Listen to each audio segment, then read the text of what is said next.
శుక్లాంబరధరం విష్ణుం శశివర్ణం చతుర్భుజం ప్రసన్నవదనం ధ్యాయేత్ సర్వవిఘ్నోపశాంతయే.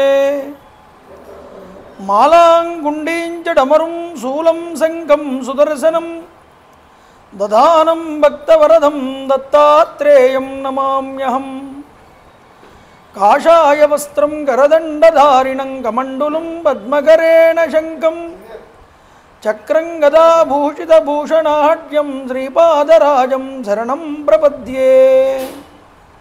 అభ్రశ్యామ పింగజటాబద్ధకళాపప్రాంసుర్దండీ కృష్ణమృగత్వక్పరిదానః సర్వాల్లోకాన్ భావయానః కవిముఖ్య పారాశర్యః పర్వసురూపం వివృణోతు. ఛాయాయాం పారిజాతస్య హేమసింహాసనోపరి ఆసీనమంబుజశ్యామం ఆయతాక్షమలంకృతం చంద్రాననం చతుర్బాహుం శ్రీవత్సాంకితవక్షసం రుక్మిణీ సత్యభామాభ్యాం సహితం కృష్ణమాశ్రయే. సదాశివసమారంభాం శంకరాచార్యమధ్యమాం అస్మదాచార్యపర్యంతాం వందే గురుపరంపరాం. వైదేహీ సహితం సురద్రుమదలే హైమే మహామండపే మధ్యే పుష్పకమాసనే మణిమయే వీరాసనే సుస్థితం. అగ్రే వాజయతి ప్రభంజనసుతే తత్వం మునిభ్యః పరం వ్యాఖ్యాంతం భరతాదిభిః పరివృతం రామం భజే శ్యామలం. రామం రామానుజం సీతం భరతం భరతానుజం సుగ్రీవం వాయుసూనూంచ ప్రణమామి పునః పునః. విమలపటి కమలకుటి పుస్తక రుద్రాక్షసస్తహస్తపుటి కామాక్షి పక్ష్మలాక్షి కలిత విపంచి విభాసి వైరించి మనోజవం మారుతతుల్యవేగం జితేంద్రియం బుద్ధిమతాం వరిష్టం వాతాత్మజం వానరయూధముఖ్యం శ్రీరామదూతం శిరసాన్నమామి. హరి ఓం. పరమేశ్వర స్వరూపమైన సభకు నమస్కారం. సభాయే నమః. చంద్రబింబ సమాకారం వాంఛితార్థప్రదాయినం హనుమత్సేవితం ధ్యాయేత్ సౌందర్యే కాండముత్తమే. సభాయే నమః.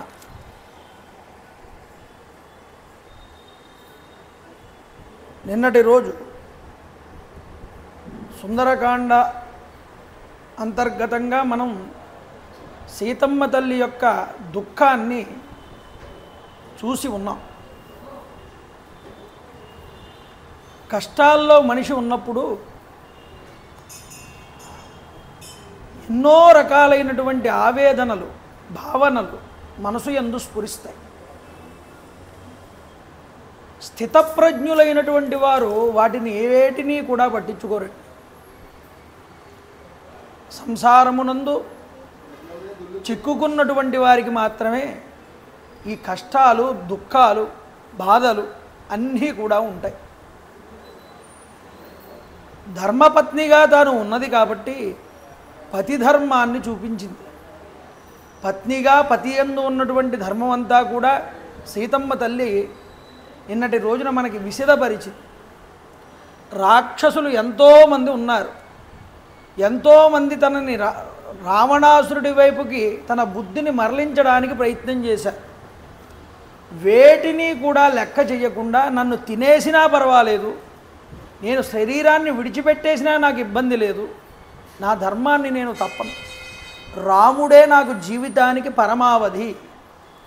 సువర్చల సూర్యుణ్ణి ఎలా చేరుతుందో, సచీదేవి ఇంద్రుణ్ణి ఎలా చేరుతుందో, అలాగే సుకన్య చవన మహర్షిని ఎలా చేరుతుందో, అలాగే సత్యవతి ఆ యొక్క ఏ విధంగా అయితే తన భర్తని చేరుతుందో, ఇలాగా పతివ్రతలందరూ ఏ మార్గాన్ని అనుసరించారో నేను కూడా ఆ మార్గాన్ని అనుసరిస్తానని చెప్పుకుందాం.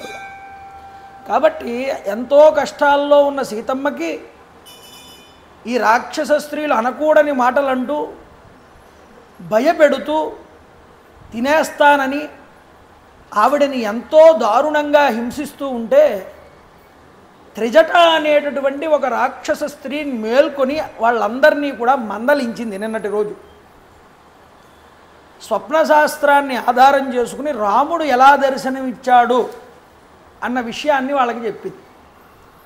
చూడండి, రామాయణం 24,000 శ్లోకాలతో వాల్మీకి చేత రచించబడినటువంటి గ్రంథం.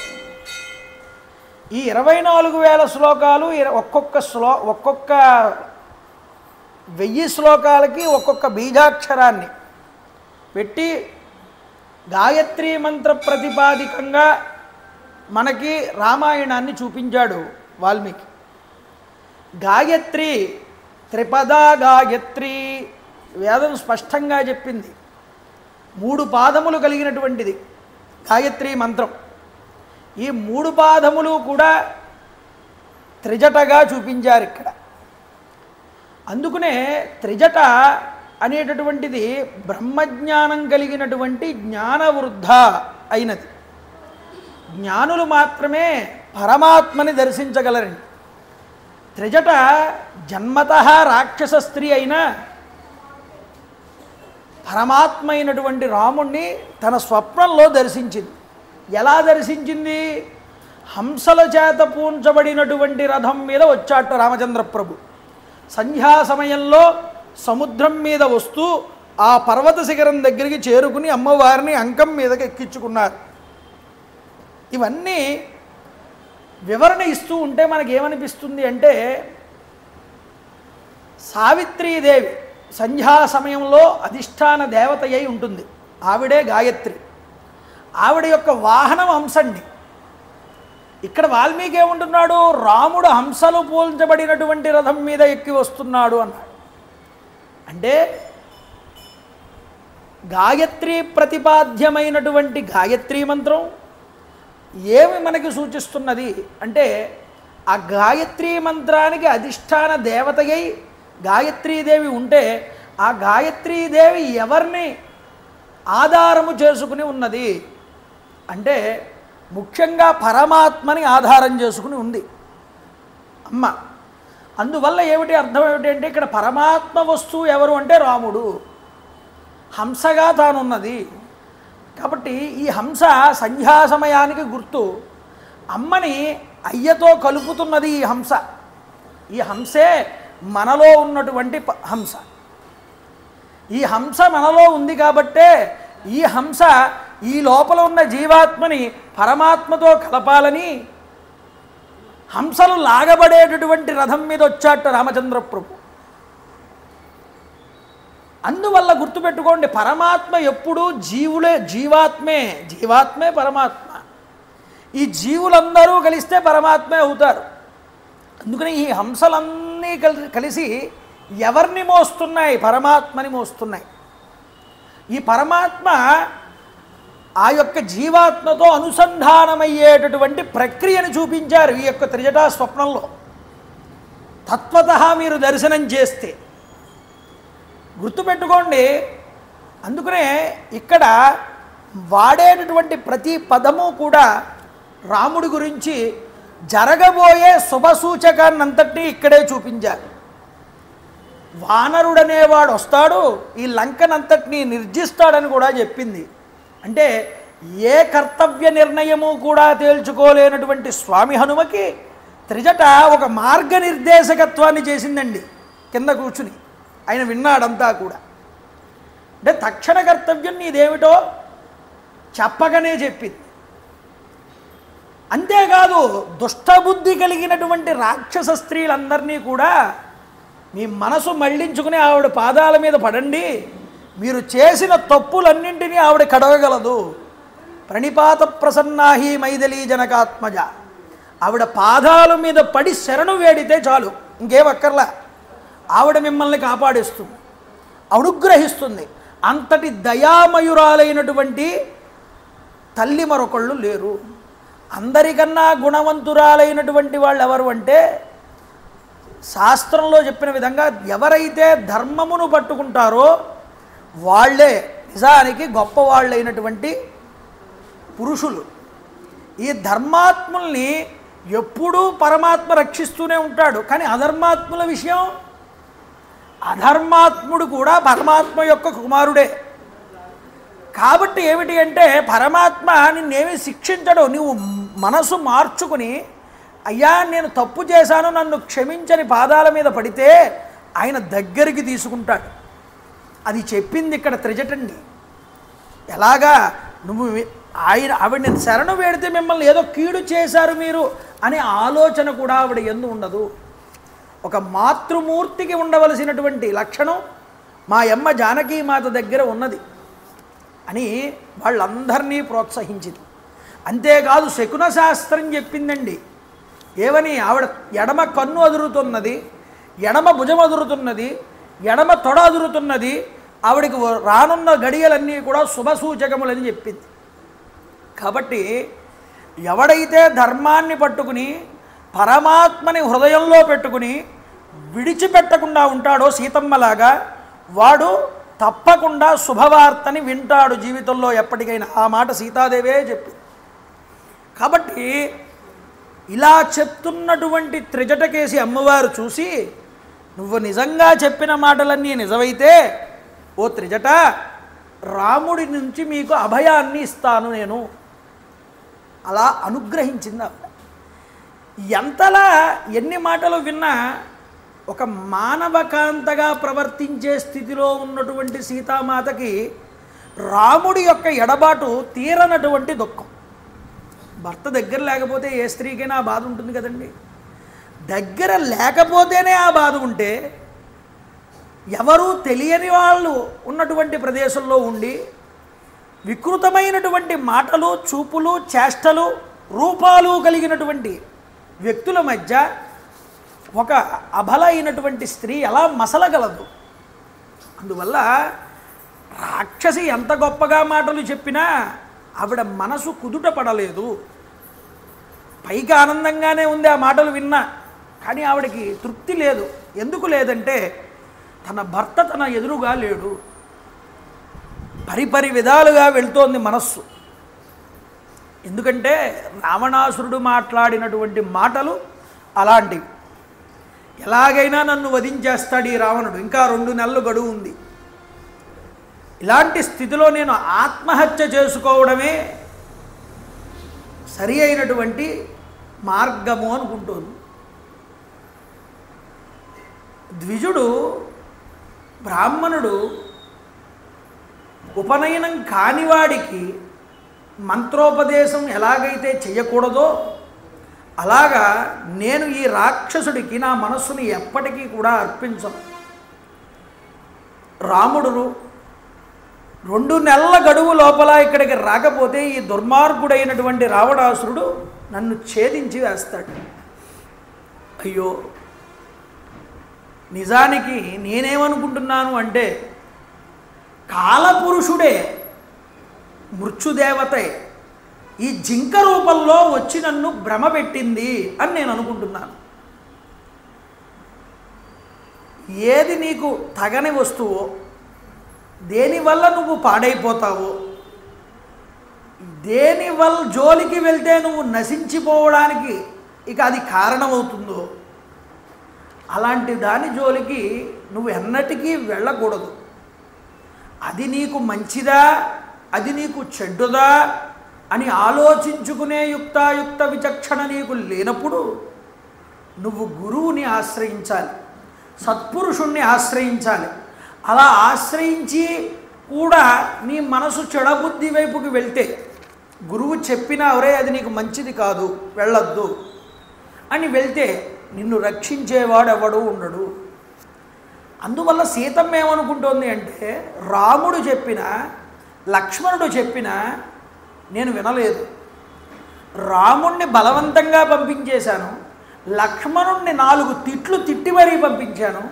ఇలా పంపించడం వల్ల కదా ఈరోజు నేను ఇంత బాధపడుతున్నాను నిజానికి.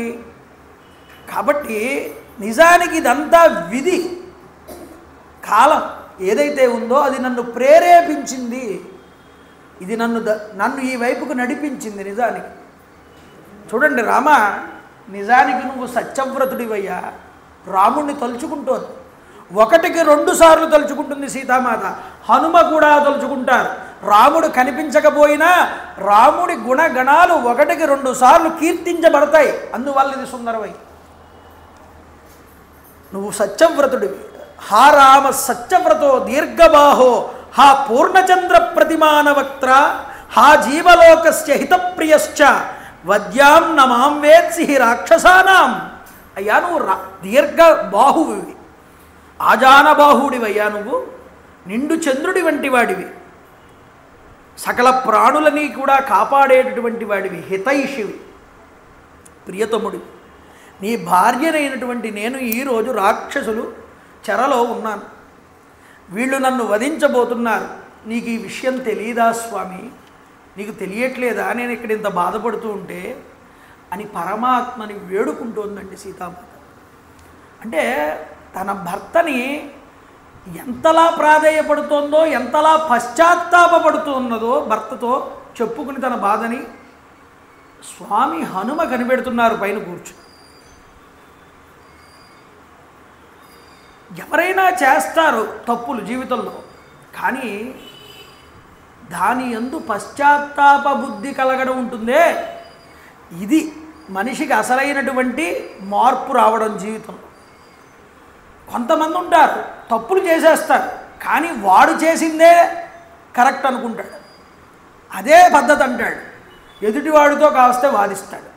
ఒక్కసారి దెబ్బ తిన్న తర్వాత జీవితంలో అప్పుడు కానీ వాడు తేరుకోలేడు. కాబట్టి జీవితం అనేటటువంటిది ఒక గుణపాఠం మనకి కాలమే నేర్పిస్తుంది. ఆ కాలంలో కొన్ని విషయాలు తెలుస్తాయి, లేదా పెద్దల ద్వారా తెలుస్తాయి. ఇప్పుడు సీతమ్మ పశ్చాత్తాపడి, అయ్యా రామ ఇంత బాధలు పడుతుంటే నీ భార్య నువ్వు ఈ విషయాలు ఏమీ తెలుసుకోలేకుండా ఉన్నావా అని అడుగుతోంది. పితుర్నిదేశం నియమేన కృత్వా వనాన్ నివృత్తశ్చరితవ్రతశ్చ స్త్రీభిస్తు మన్యే విపులేక్షణాభిః త్వం రంశసే వీత భయకృతార్థ. దశరథుడి యొక్క ఆజ్ఞని తీసుకుని 14 సంవత్సరాల కాలం అరణ్యాలలో జీవించడానికి నువ్వు తీసుకుని వచ్చేసావు ఇక్కడికి. నీతో పాటు నిన్ను అనుసరించి నేను వచ్చాను. ఈరోజు ఇంకొక 2 నెలలు గడిస్తే 14 సంవత్సరాలు పూర్తయిపోతాయి. పూర్తయిపోయిన తర్వాత నువ్వు హాయిగా అయోధ్యకు తిరిగి వెళ్తావు. వెళ్ళి రామా నువ్వు ఇక నీ పక్కన సీత ఉంటుందని అనుకుంటున్నావేమో, ఇంకా సీత ఉండదు. సీత లేకపోతే నువ్వు ఎలా ఉంటావు? నిన్ను సేవలు చేస్తూ నిన్ను అనుసరించేటటువంటి మిగతా స్త్రీలతో నువ్వు హాయిగా ఉంటావా రామా అని అడుగుతోంది. తనలో తాను మదన పడుతోంది సీతామాత. ఈ మదనం రావాలి మనిషికి. పరమాత్మతో చెప్పుకో నీ గోడు, నీ బాధ. ఎవడితో చెప్తే ఎవడ తీర్చగలడయ్యా? ఎవడి స్వార్థాలు వాడివి. నీకంటూ అయినవాడు ఎవడైనా ఉన్నాడు అంటే వాడు పరమాత్మే. ఏదైనా నీ సంబంధం ఉంది అంటే పరమాత్మతో పెట్టుకో. ఆయన అనుగ్రహిస్తాడు. ఇవ్వాలన్నా ఆయనే ఇవ్వాలి, తీసేయాలన్నా ఆయనే తీసేయాలి.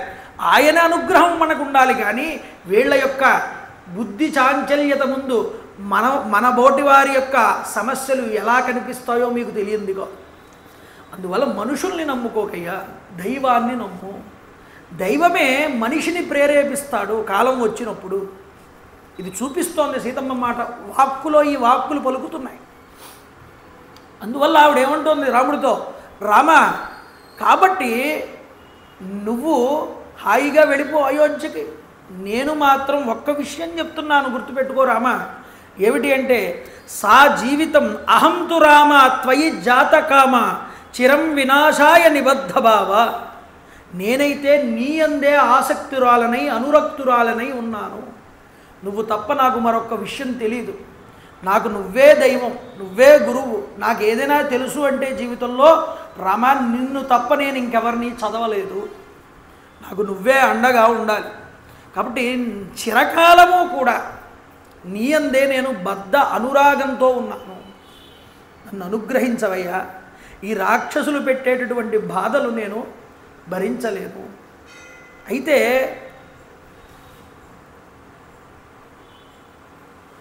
నేను శరీరం విడిచిపెట్టేసినా నాకు పెద్ద ఇబ్బంది కాదు. నేను దాన్ని తేలికగా విడిచిపెట్టేయగలను. కానీ నిన్ను చేరలేనటువంటి ఈ జీవితం, నీతో పాటు ధర్మాచరణకి నోచుకోనటువంటి ఈ జీవితం, అంతేకాదు పాతివ్రత్య జీవనాన్ని అవలంబించలేనటువంటి ఈ జీవితం ఇక వ్యర్థమే కదా. ఇది నీకు అర్థమవుతుందా నేను చెప్పే మాట? శరీరం విడిచిపెట్టడం ఎంతసేపు రామా? శరీరం విడిచిపెట్టేయడం విషయం కాదు. ఏదైతే నువ్వు నన్ను వివాహం చేసుకున్నప్పుడు నా జీవిత పర్యంతము నా పక్కన ఉండి ధర్మార్థకామముల యందు నువ్వు భాగస్వామివి కాని నువ్వు ఇచ్చినటువంటి వాగ్దానం ఏమైపోయింది ఈరోజు? ఆ ధర్మానికి నేను నోచుకోలేని దాన్ని అయిపోయాను కదా. నీకు సేవ చేసుకునే భాగ్యం నాకు కలగటం లేదు కదా. నా బాధ ఎవరితో చెప్పుకోను రామా? నీతో కాకపోతే నా జీవితాన్నే విడిచిపెట్టేస్తాను. నేను దురదృష్టవంతురాల్ని ఒక రకంగా చెప్పాలి అంటే. నేను విషం త్రాగి కానీ లేకపోతే ఒక శస్త్రాన్ని ఉపయోగించుకుని కానీ జీవితాన్ని వదిలేద్దాం అనుకుంటే ఈ రాక్షస నివాసంలో నాకు కాస్త విషం ఇచ్చేవాళ్ళు కానీ ఒక శస్త్రాన్ని ఇచ్చేవాళ్ళు కానీ నాకు కనిపించట్లేదు. ఎలా చనిపోవాలి అని నిలబడి తన జడని తీసుకుని చెట్టు కొమ్మకి వేసుకుంది. తన జడతోనే ఉరి వేసేసుకుందాం మెడకనేటటువంటి స్థితికి వచ్చింది ఆవిడ. చూడండి, శోకానిమిత్తాని తథా బహూని ధైర్యార్జితాని ప్రవరాణి లోకే ప్రాదుర్నిమిత్తాని తదా బభూవు పురాపి సిద్ధాన్యుపలక్షితాని. ఇలా ఉరివేసేసుకుందామనేటటువంటి స్థితిలోకి వెళ్ళిపోయిన సీతమ్మకి రాముడే వస్తున్నాడా తన దగ్గరికి అన్నంతగా కొన్ని శుభ సూచనలు కనిపించాయిట. మళ్ళీ అంటే త్రిజట చెప్పినా మనసు మాత్రం రాముడు చెంతలేనందువల్ల చాలా దారుణమైన ఆలోచనలోకి వెళ్ళిపోతుంది. ఎందుకు అలా బాధ పెట్టారు వీళ్ళందరూ? ఈవెంట్ చాలా ఇబ్బంది పడింది. ఇంత బాధల్లో నుంచి నేను ఎప్పుడు బయటపడతానని ఆలోచిస్తూ ఉంటే మళ్ళీ చనిపోవడానికి సిద్ధపడితే మళ్ళీ శుభ సూచనలు కనిపించాయి. ఎలా కనిపించాయిట? తస్యా శుభం వామమరాళపక్ష్మ రాజీవృతం కృష్ణ విశాల శుక్లం ప్రస్పందతైకం నయనం సుఖేస్య మీనాహతం పద్మమివాభితామ్రం. అమ్మవారి యొక్క ఎడమ కన్ను అదిరింది. ఇది ఒక సూచన, శుభసూచకం. అలా చెప్పి ఊరుకోవచ్చుగా వాల్మీకి. అలా చెప్తే వాల్మీకి ఎందుకు అవుతాడు? ఆదికవి ఎందుకు అవుతాడు? ఆయన అంటాడు, ఒక పద్మ సరోవరం ఉన్నది, అందులో పద్మములన్నీ మొలిచి ఉన్నాయి, వికసించుకుని ఉన్నాయి. ఇలా వికసించుకున్నటువంటి పద్మాలు ఉన్నటువంటి సరస్సు లోపల ఒక చేప తిరుగుతోంది. ఈ చేప తిరుగుతూ తిరుగుతూ వెళ్ళి ఒక పద్మం యొక్క తూడు పక్క నుంచి వెళ్ళింది. ఇలా వెళ్ళినప్పుడు దాని తోక ఆ పద్మం యొక్క తూడుకి తగిలిందిట. కింద తగలగానే పైన పద్మం వికసించి ఉన్న పద్మం ఒకసారి అలా కదిలిందిట. అలా కదిలినటువంటి పద్మం ఎలా కనిపిస్తుందో అమ్మవారి యొక్క ఎడమ కన్ను అలా కొట్టుకుందన్నాడు వాల్మీకి. చూడండి ఎంత గొప్ప ఉపమానం వేశాడు. కాబట్టి అంతటి శుభసూచకమైనటువంటి శకునం అమ్మవారికి దర్శనమయ్యింది. కాసేపు ఆగితే అమ్మవారి ఎడమ భుజం కొట్టుకోవడం ప్రారంభమైంది. ఇంకా ఆలోచన చేయగానే ఎడమ తొడ కూడా అదురుతున్నది. ఇవన్నీ పూర్వమే చాలామందికి శుభాన్ని ఇచ్చినటువంటి శకునములు ఇవన్నీ. మళ్ళీ ఒక్కసారి ఆలోచనలో పడిందండి సీతాదేవి. సావీత శోక వ్యసనీత తండ్రి శాంతాజ్వరా హర్ష వివృద్ధ సత్వ అశోభతార్య వదనేన శుక్లే సీతాంశునా రాత్రి రివోదితేన. సీతాదేవి దుఃఖం ఒక్కసారి పక్కకి తెప్పించింది. ఈ శకునాలన్నీ కూడా దుఃఖం ఒక్కసారి ఆగిపోయింది. ఆవిడ దుఃఖం ఏమిటి? నేను చచ్చిపోదామనుకుంటే చనిపోయేవాడికి ముందుగా అశుభ శకునాలు కనిపిస్తాయి కదా. నేను చనిపోదామని అనుకుంటున్నా, నాకు శుభశకునాలే కనిపిస్తున్నాయి 1-2 సార్లు. ఏమిటిది అని చనిపోదామనుకున్న ఆ స్త్రీ అమ్మవారు ఆలోచనలో పడిందండి. పడి తన ఆందోళనని దూరం చేసుకుని, మనస్తాపాన్ని దూరం చేసుకుని సంతుష్టురాలయ్యిందిట. అయ్యి ఆవిడ ముఖం కాస్త వికసించింది. ఏదో నాకు శుభం జరగబోతోంది అనే ఆలోచన మెదిలింది ఆవిడ దృష్టిలో. ఈలోపు పైనున్న స్వామి హనుమ ఆయన ఆలోచించడం మొదలుపెట్టాట. నిజానికి ఆలోచిస్తే మీరు, ఒక స్త్రీ ఆవిడ చనిపోవడానికి సిద్ధమైపోయింది, ఇక ఉరేసేసుకోవడానికి. ఉరి వేసుకోవడానికి సిద్ధమైనటువంటి స్త్రీని ఈయన ఏం చేయాలి? ఆపడానికి ప్రయత్నం చేయాలి. ఈయన ఆపడానికి ప్రయత్నం చేయకుండా ఆలోచనలో పడ్డాడు హనుమ అంటున్నాడు వాల్మీకి మహర్షి. అంటే అర్థం ఏమిటి? ఆయన ప్రతీదీ కూడా చూస్తున్నాడు, బాగా గమనిస్తున్నాడు.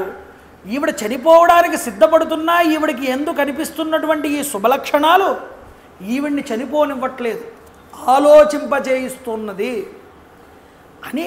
కాబట్టి ఈవిడ ఎప్పుడే చనిపోదు, ఆలోచిస్తున్నది అని ఈయన ఆలోచించడం మొదలుపెట్టాడు. దేనికి ఆలోచించడం ఈయన అంటే, యాం కపీనాం సహస్రాణి సుబహూన్యయుతని చ దిక్షు సర్వాసు మార్గందే సేయమాసాదితామయ. ఈ అమ్మనే కదా వెతకడానికి కోటాను కోట్ల వానరులు ప్రపంచం నలుదిక్కులకి కూడా వెళ్ళారు. ఇన్ని కోట్ల మంది వానరులకి దర్శనం కానటువంటి అమ్మ దర్శనం నాకు జరిగింది ఇక్కడ. కాబట్టి నిజానికి ఇది చాలా గొప్పదైనటువంటి విషయం. రాక్షసానాం విశేషశ్చ పురీచేయమవేక్షిత రాక్షసాధిపతేరస్య ప్రభావో రావణస్య చ. రాక్షసుల యొక్క గుణాలన్నీ కూడా గమనించాను. ఈ లంకాపురినంతటినీ కూడా పూర్తిగా నిశితంగా ఎక్కడ ఏ యొక్క ఏర్పాట్లు ఉన్నాయి, బలగాలు ఎలా ఉన్నాయి, ఇక్కడ ఉన్నటువంటి ఏ ద్వారాల నుంచి ఏ మార్గాల గుండా వెళ్తే ఏ ప్రాసాదాలు వస్తాయి అన్నీ కూడా తెలుసుకున్నాను. అంతేకాదు రాక్షసరాజు అయినటువంటి రావణాసురుడి ప్రభావాన్ని కూడా చూశాను. అతడి ధోరణి ఎలాంటిదో తెలుసుకున్నాను. ఇక తక్షణ కర్తవ్యం ఏమిటి అంటే, సమాస్వయితుం భార్యాం పతిదర్శన కాంక్షిణి. ఇప్పుడు సీతమ్మ తల్లి తన పరిస్థితి ఎలా ఉన్నది అంటే, తన భర్తని దర్శనం చేయడం కోసం తహతహలాడుతున్నది ఈవిడ. కాబట్టి ఆరాటపడుతోంది. ఈవిడ యొక్క దుఃఖాన్ని నేను ఎలాగైనా పోగొట్టాలనుకున్నట్ట స్వామి హనుమ చెట్టు మీద కూర్చుని. అందుకని ఆవిడ దుఃఖం అంతే లేనట్లుగా ఉంది నిజానికి చూడాలి అంటే. ఇలాంటి దుఃఖంలో ఈవిడ్ని నేను ఓదార్చకుండా వెళ్ళిపోతే సాధారణ దూతనైపోతాను. ఈవిడ్ని ఇప్పుడు ఓదార్చాలనుకున్నాడు. ఎందుకుట? ఈవిడితో నేను మాట్లాడకుండా తిరిగి కనుక వెళ్ళిపోతే తన ప్రాణాలని కూడా తీసేసుకోవచ్చు, చెప్పలేం ఈ బాధలో ఉండి. కాబట్టి ఈవిడ్ని ముందు నా మాటలతో ఓదార్చాలి. రాముడి యొక్క దర్శనం కోసం తహతహలాడుతున్న ఈ సీతాదేవిని ఓదార్చడమే న్యాయం, సముచితం అనుకున్నాడు. రాక్షసి మూకల ఎదురుగా ఇక్కడున్న రాక్షస స్త్రీలందరూ ఎదురుగుండా కనుక ఈవిడితో నేను మాట్లాడితే వాళ్ళందరూ కూడా వెంటనే పసిగడతారు. వీళ్ళ ఎదురుగుండా మాట్లాడడం వీలు కాదనుకున్నాడు. ఏం చెయ్యాలి? పోనీ ఈవిడ్ని ఎలాగో చూశాం కాబట్టి రాముడి దగ్గరికి వెళ్ళిపోయి సీతాదేవి లంకలో అశోకవనంలో ఉంది అని చెప్తే రాముడు అంటాడు, సీత నా గురించి ఏ సందేశం ఇచ్చింది చెప్పు నన్ను అడుగుతాడు. అడిగితే ఆ స్వామికి నేను ఏం సమాధానం చెప్పాలి? ఇదో ప్రశ్న పడింది ఆయన మనసులో. సీతా సందేశాన్ని పొందకుండా కనుక నేను తొందరపడి వెళ్ళిపోతే రాముడు క్రుద్ధుడై తన చూపులతోనే నన్ను దగ్ధం చేస్తాడు. అయ్యో, ఈవిడ్ని ఎలా ఓదార్చాలబ్బా?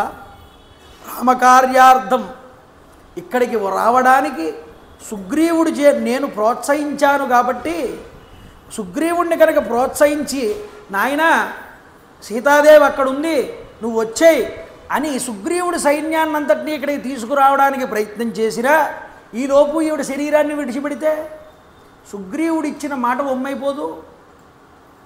ఇది ఆలోచించాలి.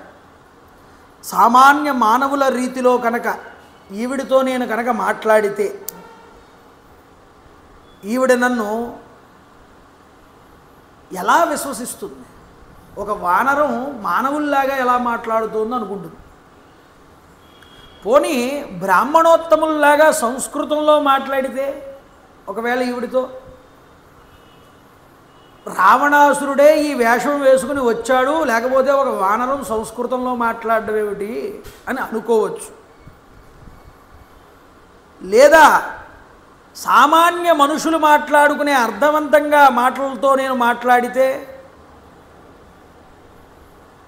ఏ రకంగా చూసినా ఈవిడ ఉన్న పరిస్థితుల్లో నన్ను విశ్వసించదు. ఎందుకంటే ఇక్కడ అందరూ మాయగాళ్లే. ఇంతమంది మాయగాళ్ళలో ఉంటూ నిజాన్ని చూసినా అది మాయగానే అనిపిస్తుంది. అందువల్ల ఈవిడ మనం ఎలా మాట్లాడినా నన్ను చూసి రావణుడు అనుకుంటే ఒకవేళ గట్టిగా అరుస్తుంది. నన్ను చూసి అరిస్తే ఏమవుతుంది? ఈ రాక్షసులందరూ మళ్ళీ నిద్రలేస్తారు. నిద్రలేస్తే ఏమవుతుంది? వీళ్ళు నా మీదకి యుద్ధానికి వస్తారు. ఒకవేళ నేను వీళ్ళందరితో యుద్ధం చేసి అలిసిపోతే మళ్ళీ సముద్రం దాటి వెళ్ళచ్చు, వెళ్ళలేకపోవచ్చు. అనుకున్న సమయానికి నేను అక్కడికి చేరలేకపోవచ్చు. పోనీ వీళ్ళ చేత ఎంతోమంది వచ్చి నన్ను బందీకృతుల్ని చేస్తే సీతమ్మ క్షేమ సమాచారం అవతల వాళ్ళకి చెప్పేదెవరు? సీతమ్మ తల్లి ఇక్కడ బ్రతికి ఉందని వాళ్ళకి ఎలా తెలుస్తుంది?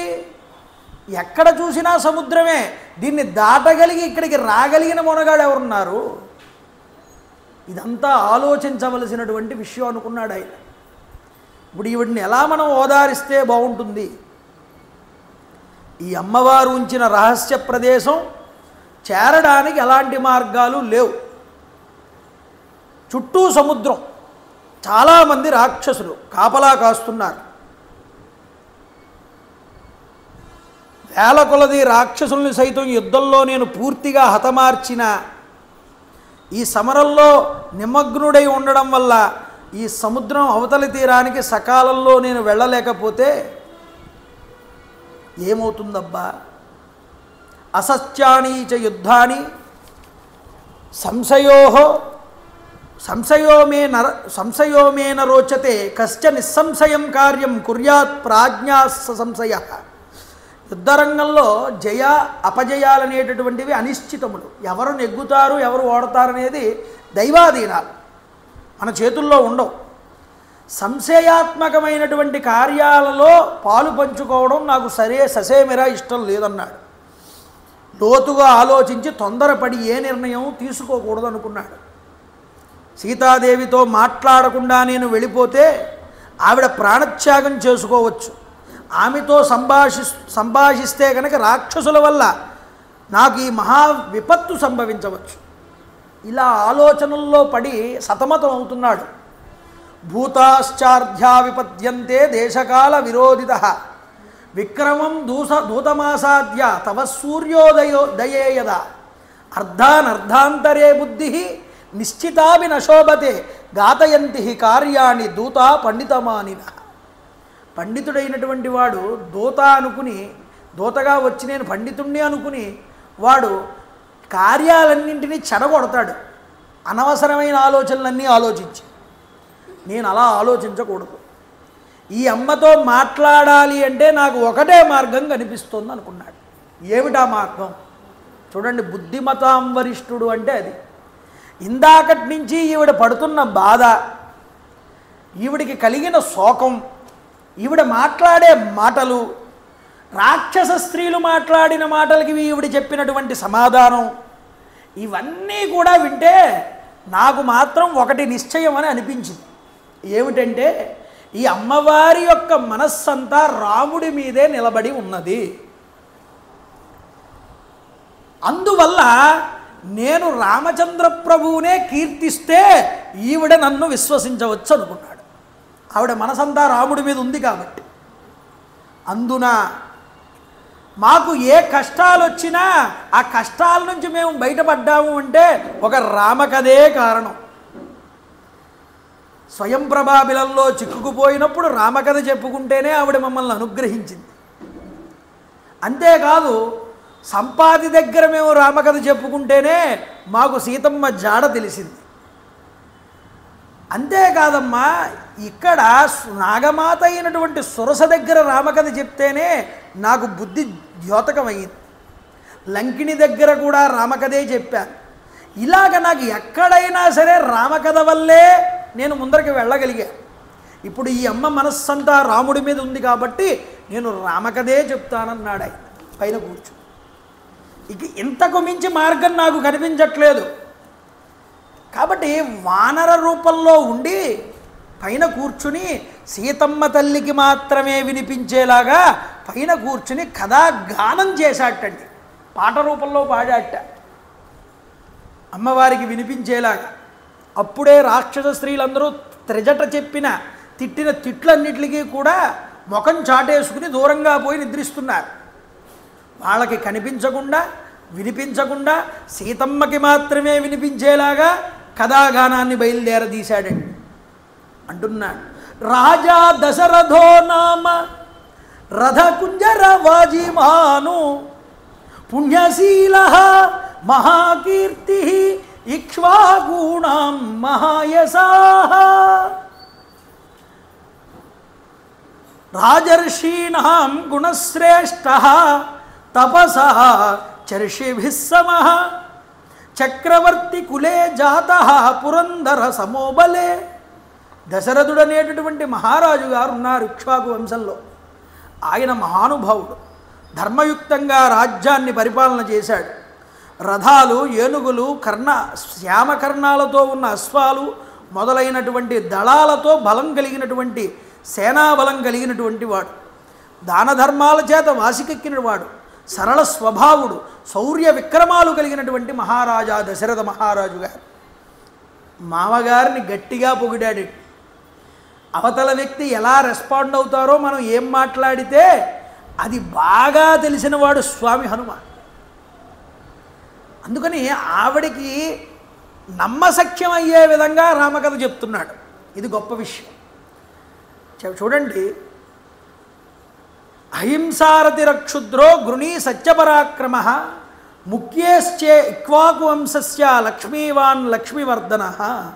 అహింసా నియమాలు పాటించేవాడు, ఉదార స్వభావం కలిగినవాడు, దయాళువు, సత్యసంధుడు, అంతటా ఇక్ష్వాకు వంశానికి తలమానికమైనటువంటి ఈ దశరథ మహారాజు గారు రాజ్యాన్ని పరిపాలన చేస్తున్నాడు. తస్య పుత్ర ప్రియో జ్యేష్ఠ తారాది పరిభావన. అతడికి 4 పుత్రులు, అందులో పెద్ద కుమారుడంటే చాలా ఇష్టమైనది. అయితే అతడు చంద్రుడి వలె ప్రసన్నమైనటువంటి ముఖం కలిగినవాడు ఆ రామచంద్ర ప్రభు. జ్ఞానస్వరూపుడు, ధనుర్ధారులలో అగ్రేశ్వరుడు, రామనామ విశేషజ్ఞ, శ్రేష్ఠ సర్వధనుష్మతాం, రక్షితాస్య ధర్మస్య స్వజనస్య చ రక్షిత, రక్షిత జీవలోకస్య ధర్మస్యాచ పరంతప. స్వధర్మాన్ని పాటించేవాడు, ఆశ్రితులకు కల్పవృక్షము, సకల ప్రాణులకు సమస్త ధర్మాలకు సంరక్షకుడు, ఆయన అరవీర భయంకరుడు ఆ రామచంద్ర ప్రభు అని చెప్తున్నాడు. తస్య సత్యాభిసందస్తే వృద్ధస్య వచనాత్ పితుః. తండ్రికి ఇచ్చినటువంటి మాటని నిలబెట్టుకోవడం కోసం ఆయన దండకారణ్యానికి వచ్చాడు భార్య తమ్ముడితో సహా. ఇక్కడ కైకేయి వరాల వల్ల అని చెప్పలేదు ఆంజనేయ స్వామి వారు. ఇలా చెప్పకపోవడంలో ఆంతర్యం ఏమిటి అంటే సీతమ్మే సరిగ్గా విషయం కూడా వివరణ ఇస్తుంది, తర్వాత నన్ను నమ్ముతుందనే భావంతో చెప్పలేదు. అంటే ఎంతవరకు చెప్పి విడిచిపెడితే అవతల వాళ్ళు దాన్ని పూర్తి చేస్తారో ఇష్టపడతారో పూర్తి చేయడానికి తెలుసు స్వామి హనుమకి, అందువల్ల చెప్పలేదు. అంతేకాదండి, ఇలా అరణ్యానికి రాగానే దండకారణ్యంలో కరదూషణాది రాక్షస యోధులందరినీ రామచంద్ర ప్రభు మట్టు పెట్టారు. దాని మీద వైరం పెంచుకున్నటువంటి రావణాసురుడు సీతమ్మ తల్లిని అపహరించుకుని తీసుకుపోయాడు. ఆ సీతాన్వేషణ నిమిత్తమై రామచంద్ర ప్రభు లక్ష్మణస్వామి అరణ్యాలలో సంచారం చేస్తూ సుగ్రీవుడితో మైత్రీ బంధాన్ని ఏర్పాటు చేసుకున్నారు. అతను వాలిని సంహారం చేసి సుగ్రీవుడి ద్వారా ఎంతోమంది వానరుల్ని నలుదిక్కులకి కూడా పంపించాడు సీతాన్వేషణ నిమిత్తమై. ఇలా దక్షిణాభిముఖంగా వచ్చిన వానర వీరుల్లో నేను ఈ లంకా పట్టణానికి చేరుకున్నాను, ఇక్కడ మా యమ్మ దర్శనం నాకు అయ్యిందని, అక్కడ సంపాతి వచనాన్ని బట్టి ఇక్కడికి వచ్చానని కథని ఉన్నపడంగా చెప్పుకున్నాడు. అమ్మా, నిజంగా నేను చాలా అదృష్టవంతున్నమ్మా, నీ రూపము నీ దర్శనము నాకు అయినది. యథా రూపాం యథా వర్ణాం యథా లక్ష్మీం చ నిశ్చితాం అశ్రౌషం రాఘవస్యాహం సేయమాసాదితామయా. సీతాదేవి యొక్క ఆకారం, సీతాదేవి యొక్క రూప సౌభాగ్యం, తేజో విశేషాలు, చిహ్నాలు, ఆ యొక్క ముద్రికలు అన్నీ కూడా రాముడు నాకు ఏ విధంగా చెప్పాడో, నా మనస్సులో ఆవిడ్ని ఏ విధంగా ఊహించుకున్నానో, నేను ఊహించుకున్న రూపంతో ఇక్కడ నాయమ్మ నాకు దర్శనం ఇచ్చింది అనుకున్నట్ట. పైకే చెప్తున్నాడు ఆ మాట. కాబట్టి వెంటనే ఈ మాటలు ఎప్పుడైతే స్వామి హనుమ పలికాడో వెంటనే జానకీదేవి చాలా ఆశ్చర్యపోయిందిట. ఈ కథంతా వినగానే, ఇంతటి రాక్షసుల యొక్క రాజ్యంలో ఎవడరా నా కథనంతటినీ, రాముడి యొక్క కథనంతటినీ ఇంత గొప్పగా చెప్పాడు? ఆశ్చర్యపోయింది. తనకి కళ లేకపోతే భ్రమ, చిత్తచాంచల్యమా, ఏమీ కూడా అర్థం కాలేదు. ఎక్కడ నుంచి ఈ శబ్దం అయితే వచ్చిందో ఆ శబ్దం వచ్చిన వైపు ఒక్కసారి అలా నిలబడి ఉంది కదండి ఆవిడ. జుట్టు ఇలా మెలిక వేసుకుంది, తలకి కొమ్మకి వేలాడ తీసుకుంటూ. ఈ కథ అంతా వినేటప్పటికి ఒక్కసారి అలా పైకి ఎత్తి చూసింది తల.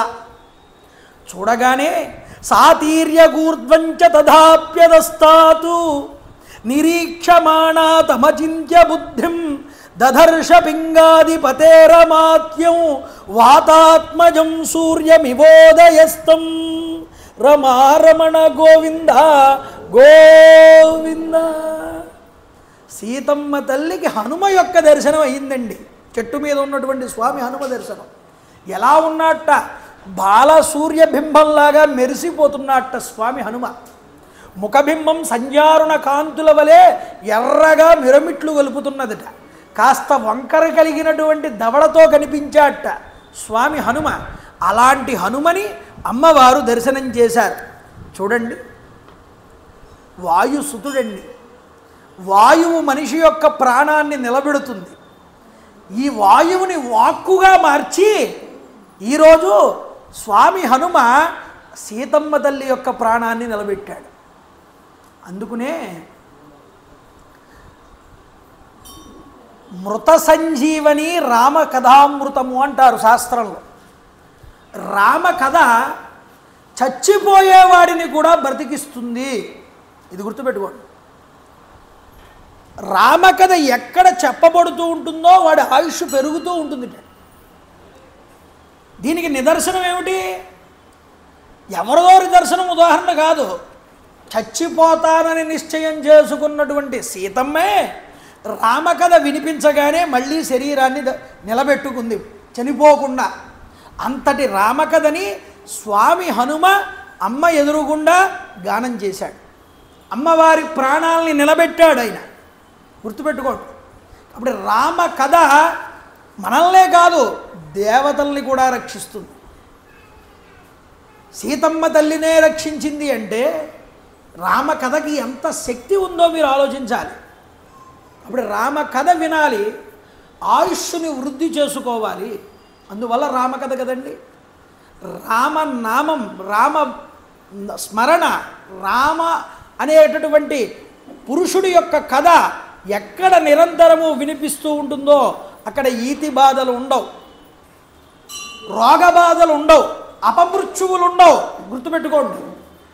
అంతటి శక్తివంతమైనటువంటి కథ రామకథ అంటే.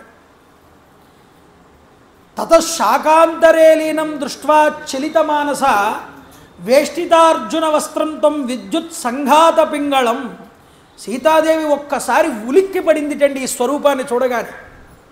కుతూహలంతో ఒక్కసారి పరికించి నేను చూస్తున్నది నిజమా కాదా అన్నంతగా ఆశ్చర్యపోతూ మళ్ళీ మళ్ళీ చూస్తోందిట ఆ చెట్టు మీద ఉన్నటువంటి ఈ యొక్క వానర పుంగవుణ్ణి. వెంటనే ఆలోచన చేసింది. సాదృష్ట్వా హరిశ్రేష్టం వినీత వదవస్థితం మైథిలీ చింతయామాస విస్మయం పరమాంగతః. అహో, ఈ వానర రూపం ఎంత ఆశ్చర్యాన్ని కల్పిస్తోంది నాకు. ఇది చాలా భయంకరంగా దరిచేరనీయనటువంటి చూడసఖ్యం కానటువంటిదిగా కనిపిస్తున్నది. నిజానికి నేను స్పృహ కానీ కోల్పోయానా ఏమి అని అనుకుంటోందిట. రామా రామా లక్ష్మణ అని దీనంగా విలపించిందిట ఈ యొక్క దృశ్యం చూసిన తరువాత. సావీక్షమాణ పృథుభుగ్న వక్త్రం శాఖామృగేంద్రస్య యదోక్తకారం దదర్శ పింగాధిపతేరమాత్యం వాతాత్మజం బుద్ధిమతాం వరిష్టం. వెడల్పైనటువంటి ముఖం, కొంచెం వంకరగా ఉన్నటువంటి ముఖం, వానరోత్తముడైనటువంటి సుగ్రీవుడి యొక్క ఆజ్ఞానువర్తి అయినటువంటి అమాత్యుడైనటువంటి ప్రజ్ఞావంతులలో శ్రేష్ఠుడైనటువంటి ఆ మారుతిని అమ్మవారు చూసింది. చూడగానే స్వప్నములో ఒక వానరాన్ని చూడడం అది అశుభాన్ని సూచిస్తుంది. అంటే నేను కలగడ్డున్నానా అని అనుకుంటోంది అమ్మవారు. కాబట్టి స్వప్నంలో వానరముఖం కనిపించకూడదు. కాబట్టి ఇప్పుడు రాముడి యొక్క క్షేమాన్ని, లక్ష్మణుడి యొక్క క్షేమాన్ని నేను కోరుకోవాలి అనుకుంటోంది. స్వప్నోపినాయం నహిమేస్తి నిద్ర శోకేన దుఃఖేన చ పీడితాయ సుఖం హిమే నాస్తి యదోస్మి హీన తేనేందు పూర్ణ ప్రతిమాననేన. శ్రీరాముడికి దూరంగా ఉన్నటువంటి నాకు సుఖం ఎక్కడిది, నిద్ర ఎక్కడిది? నిద్ర వస్తేనే కదా కలగనేది. నిజానికి నేను అసలు నిద్రపోనే లేదు ఇప్పటిదాకా. నాకేమైనా భ్రమ కలుగుతుందా? కానీ ఈ యొక్క వానరం మాత్రం నాకు చాలా స్పష్టంగా కనిపిస్తుంది. ఇతడు పలికిన మాటలు ఇంకా నా చెవుల్లోనే ప్రతిధ్వనిస్తున్నాయి. అనవతరము ఆయన గురించే ఆలోచిస్తోంది, రామచంద్ర ప్రభువు గురించి. భ్రమరకీట న్యాయం చేత నేను ఆయన రూపాన్నే చూస్తున్నాను, రామచంద్ర ప్రభువు యొక్క రూపాన్ని. నాకు వేరే వ్యక్తులు ఎవరూ కనిపించట్లేదు, కానీ నాకు ఈ వానరుడు స్పష్టంగా కనిపించాడు. ఏమిటి కారణం? ఈ వానరుడు ప్రత్యేకంగా మాట్లాడాడు కూడా నాతో ప్రత్యక్షంగా. అబ్బా ఏమిటిది? నమోస్తు వాచస్పతయే సవజ్రిణే స్వయంభువే చైవ హుతాసనాయ అనేన చోక్తం యదిదం మమాగ్రతో వనౌకసౌతచ్చ తథాస్తు నాన్యథా. బృహస్పతికి నమస్కారం చేసింది అమ్మవారు, మహేంద్రుడికి ప్రణతులు అర్పించింది, బ్రహ్మగారికి నమస్కారం చేసింది, అగ్నిదేవుడికి నమస్కారం చేసింది. నిజంగా ఈ వానరుడు నా ఎదుట పలికినటువంటి పలుకులు కనుక నిజమే అయితే ఈ వానరుడు నా ఎదురుగుండా వచ్చి నిలుచుగాక అని సంకల్పం చేసింది. ఎప్పుడైతే ఆవిడ సంకల్పం చేసిందో ఆవిడ మనస్సును తెలుసుకున్న స్వామి హనుమ సోఆవతీర్యద్రుమతా తస్మాత్ విద్రుమ ప్రతిమానిన వినీతవేష కృపణ ప్రణీత్యోపనృత్య చ. ఆ కొమ్మ మీద నుంచి ఒక్కసారి కింద దూకాటాడు, చెట్టు కొమ్మ మించి దూకి అమ్మవారి ఎదురుగుండా నిలబడి నమస్కారం చేశాడు. పిల్లి పిల్లంతగా కనిపిస్తున్నాడు, వానర రూపంలో ఉన్నాడు. చూడండి, కాను పద్మదళా సాక్షి కృష్ణ కౌసేయవాసిని. అమ్మా ఎవరమ్మా నువ్వు? తామర రేకుల వంటి కన్నులలాగా ఉన్నాయి నీ కళ్ళు, నలిగిపోయిన పట్టు వస్త్రాన్ని కట్టుకున్నావు, నీ నేత్రముల నుంచి దుఃఖం అనవరతము కూడా రాలుతోంది కిందకి, బాష్పములు అనేటటువంటి. కారణం ఏమిటి తల్లి? సురాణం అసురాణం వా నాగగంధర్వరక్షసాము యక్షాణం కిన్నరాణం వా కాత్వం భవసి శోభనే.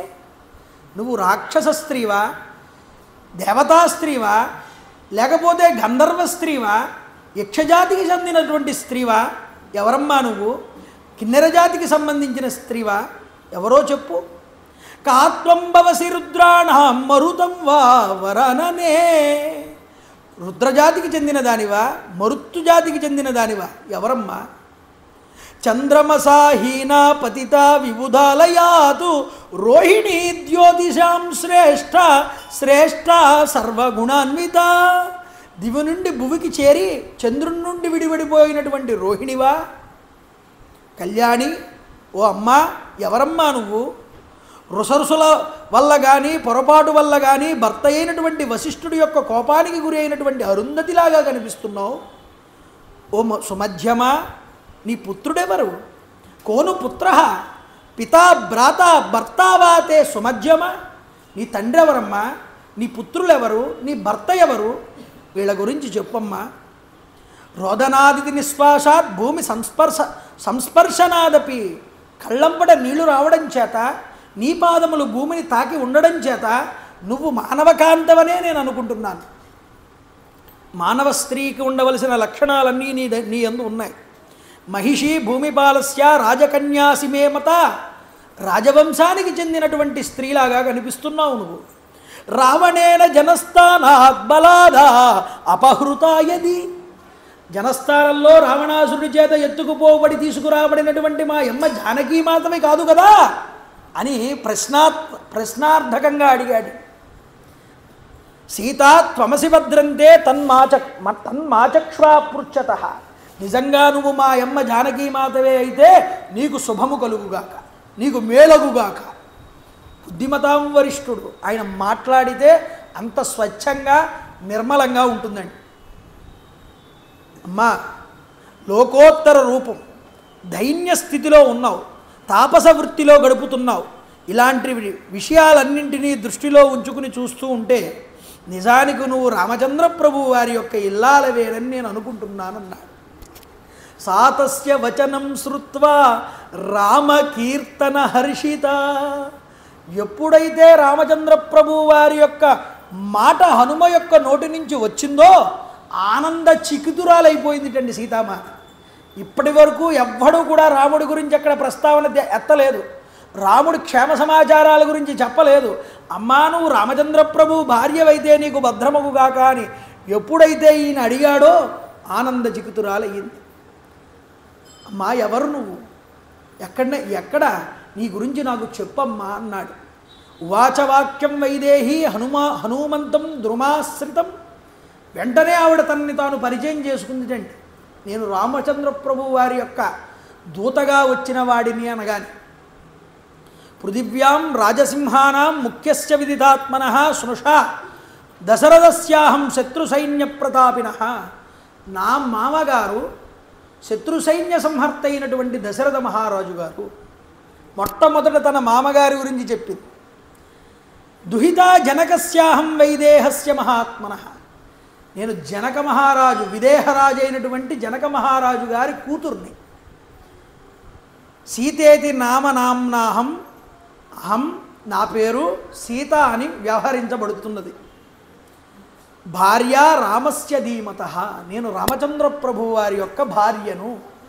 అందుకనే పతివ్రత స్త్రీ తన గురించి చెప్పుకోవాల్సి వస్తే మొట్టమొదట ఆ యొక్క మామగారి పేరు చెప్పాలట, తర్వాత తన తండ్రి పేరు చెప్పుకోవాలట, తర్వాత తన పేరు చెప్పి ఫలానా వారి భార్యనని చివరిలో భర్త పేరుతో ముగించాలని చెప్పారు. ఆ సాంప్రదాయాన్ని సీతామాత చూపించింది ఇక్కడ. చూడండి, సమాద్వాదశదత్రాహం రాఘవస్య నివేశనే భుంజానాం మానుషాన్ భోగాన్ సర్వకామ సమృద్ధిని, రాముణ్ణి నేను వివాహం చేసుకున్నాక అయోధ్యలో 12 సంవత్సరముల కాలం మానవులు అనుభవించేటటువంటి భోగాలన్నింటినీ అనుభవించాను. అంటే చెప్పుకుంది ఆవిడ, నేను మానవకాంతను కాను అని. అంటే మానవులు అనుభవించే భోగాలు అనుభవించానంటే ఇవిడ మానవకాంత కాదనేగా అర్థం. మీరందరూ తినేటటువంటి అన్నాన్నే నేను తిన్నానంటే మేము తినేది కాకుండా నువ్వేం తింటున్నావు అని అడుగుతారు మీరు నన్ను. అలాగే ఆవిడ అలా చెప్పింది అంటే అర్థం ఏమిటంటే ఆవిడ మానవ స్త్రీ కాదు, ఆవిడ అయోనిజ, ఆవిడ శక్తి స్వరూపిణి ఆవిడ. కాబట్టి తత్ర త్రయోదశే వర్షే రాజ్యేనే ఇక్ష్వాకునందనం, 13వ సంవత్సరం రాగానే ఈ ఇక్ష్వాకు వంశనందనుడైనటువంటి రామచంద్ర ప్రభు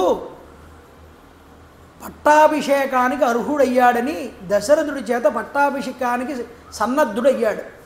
ఇలా అయినప్పుడు కైకేయీ నామ భర్తారం దేవీ వచనమబ్రవీత్, నా పిభేయం నా ఖేధేయం ప్రత్యేహం మమ భోజనం. ఆవిడ నా కొడుకుకి కనుక రాజ్యం ఇవ్వకపోతే, రాముణ్ణి అరణ్యాలకి పంపకపోతే నేను తినను, తాగను, ఏమీ చేయనని శపథం పూనింది. ఎందుకు ఈ మాట ప్రత్యేకంగా చెప్పింది సీతామాత అంటే, నువ్వు ఇందాక రామకథ చెప్పినప్పుడు దశరథుడి ఆజ్ఞ మీద వచ్చేశాడు రాముడు అన్నావు, కానీ దశరథుడి ఆజ్ఞ ఎందుకు ఇచ్చాడన్నది నువ్వు చెప్పలేదు. నేను చెప్తున్నాను వినమని. ఇలా మాట్లాడుతుందనే ఆయన ఆ కథ అక్కడితోనే చెప్పి విడిచిపెట్టాడు. కాబట్టి కైకేయి కోరుకున్న వరాలకి కటిబద్ధుడై ఆ మాట కాదనలేక తండ్రి నిలబడిపోతే తండ్రి మాటని నిలబెట్టడం కోసం వచ్చాడయ్యా రాముడు.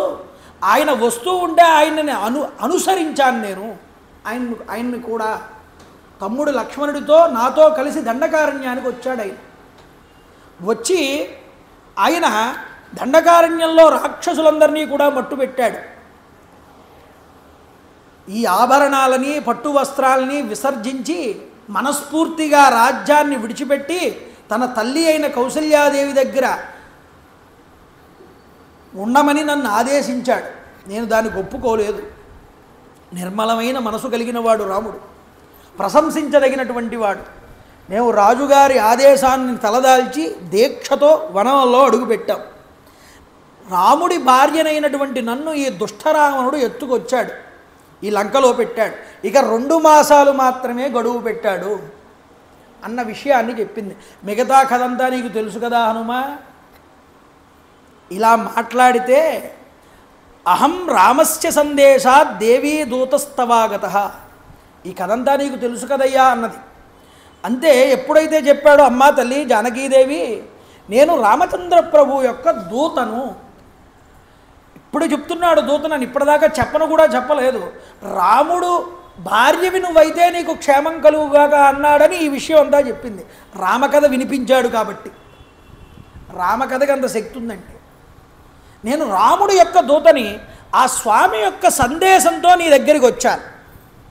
శ్రీరాముడు క్షేమంగా ఉన్నాడు తల్లి, నిన్ను కుశలములన్నీ కూడా అడగమన్నాడు అన్నాడు.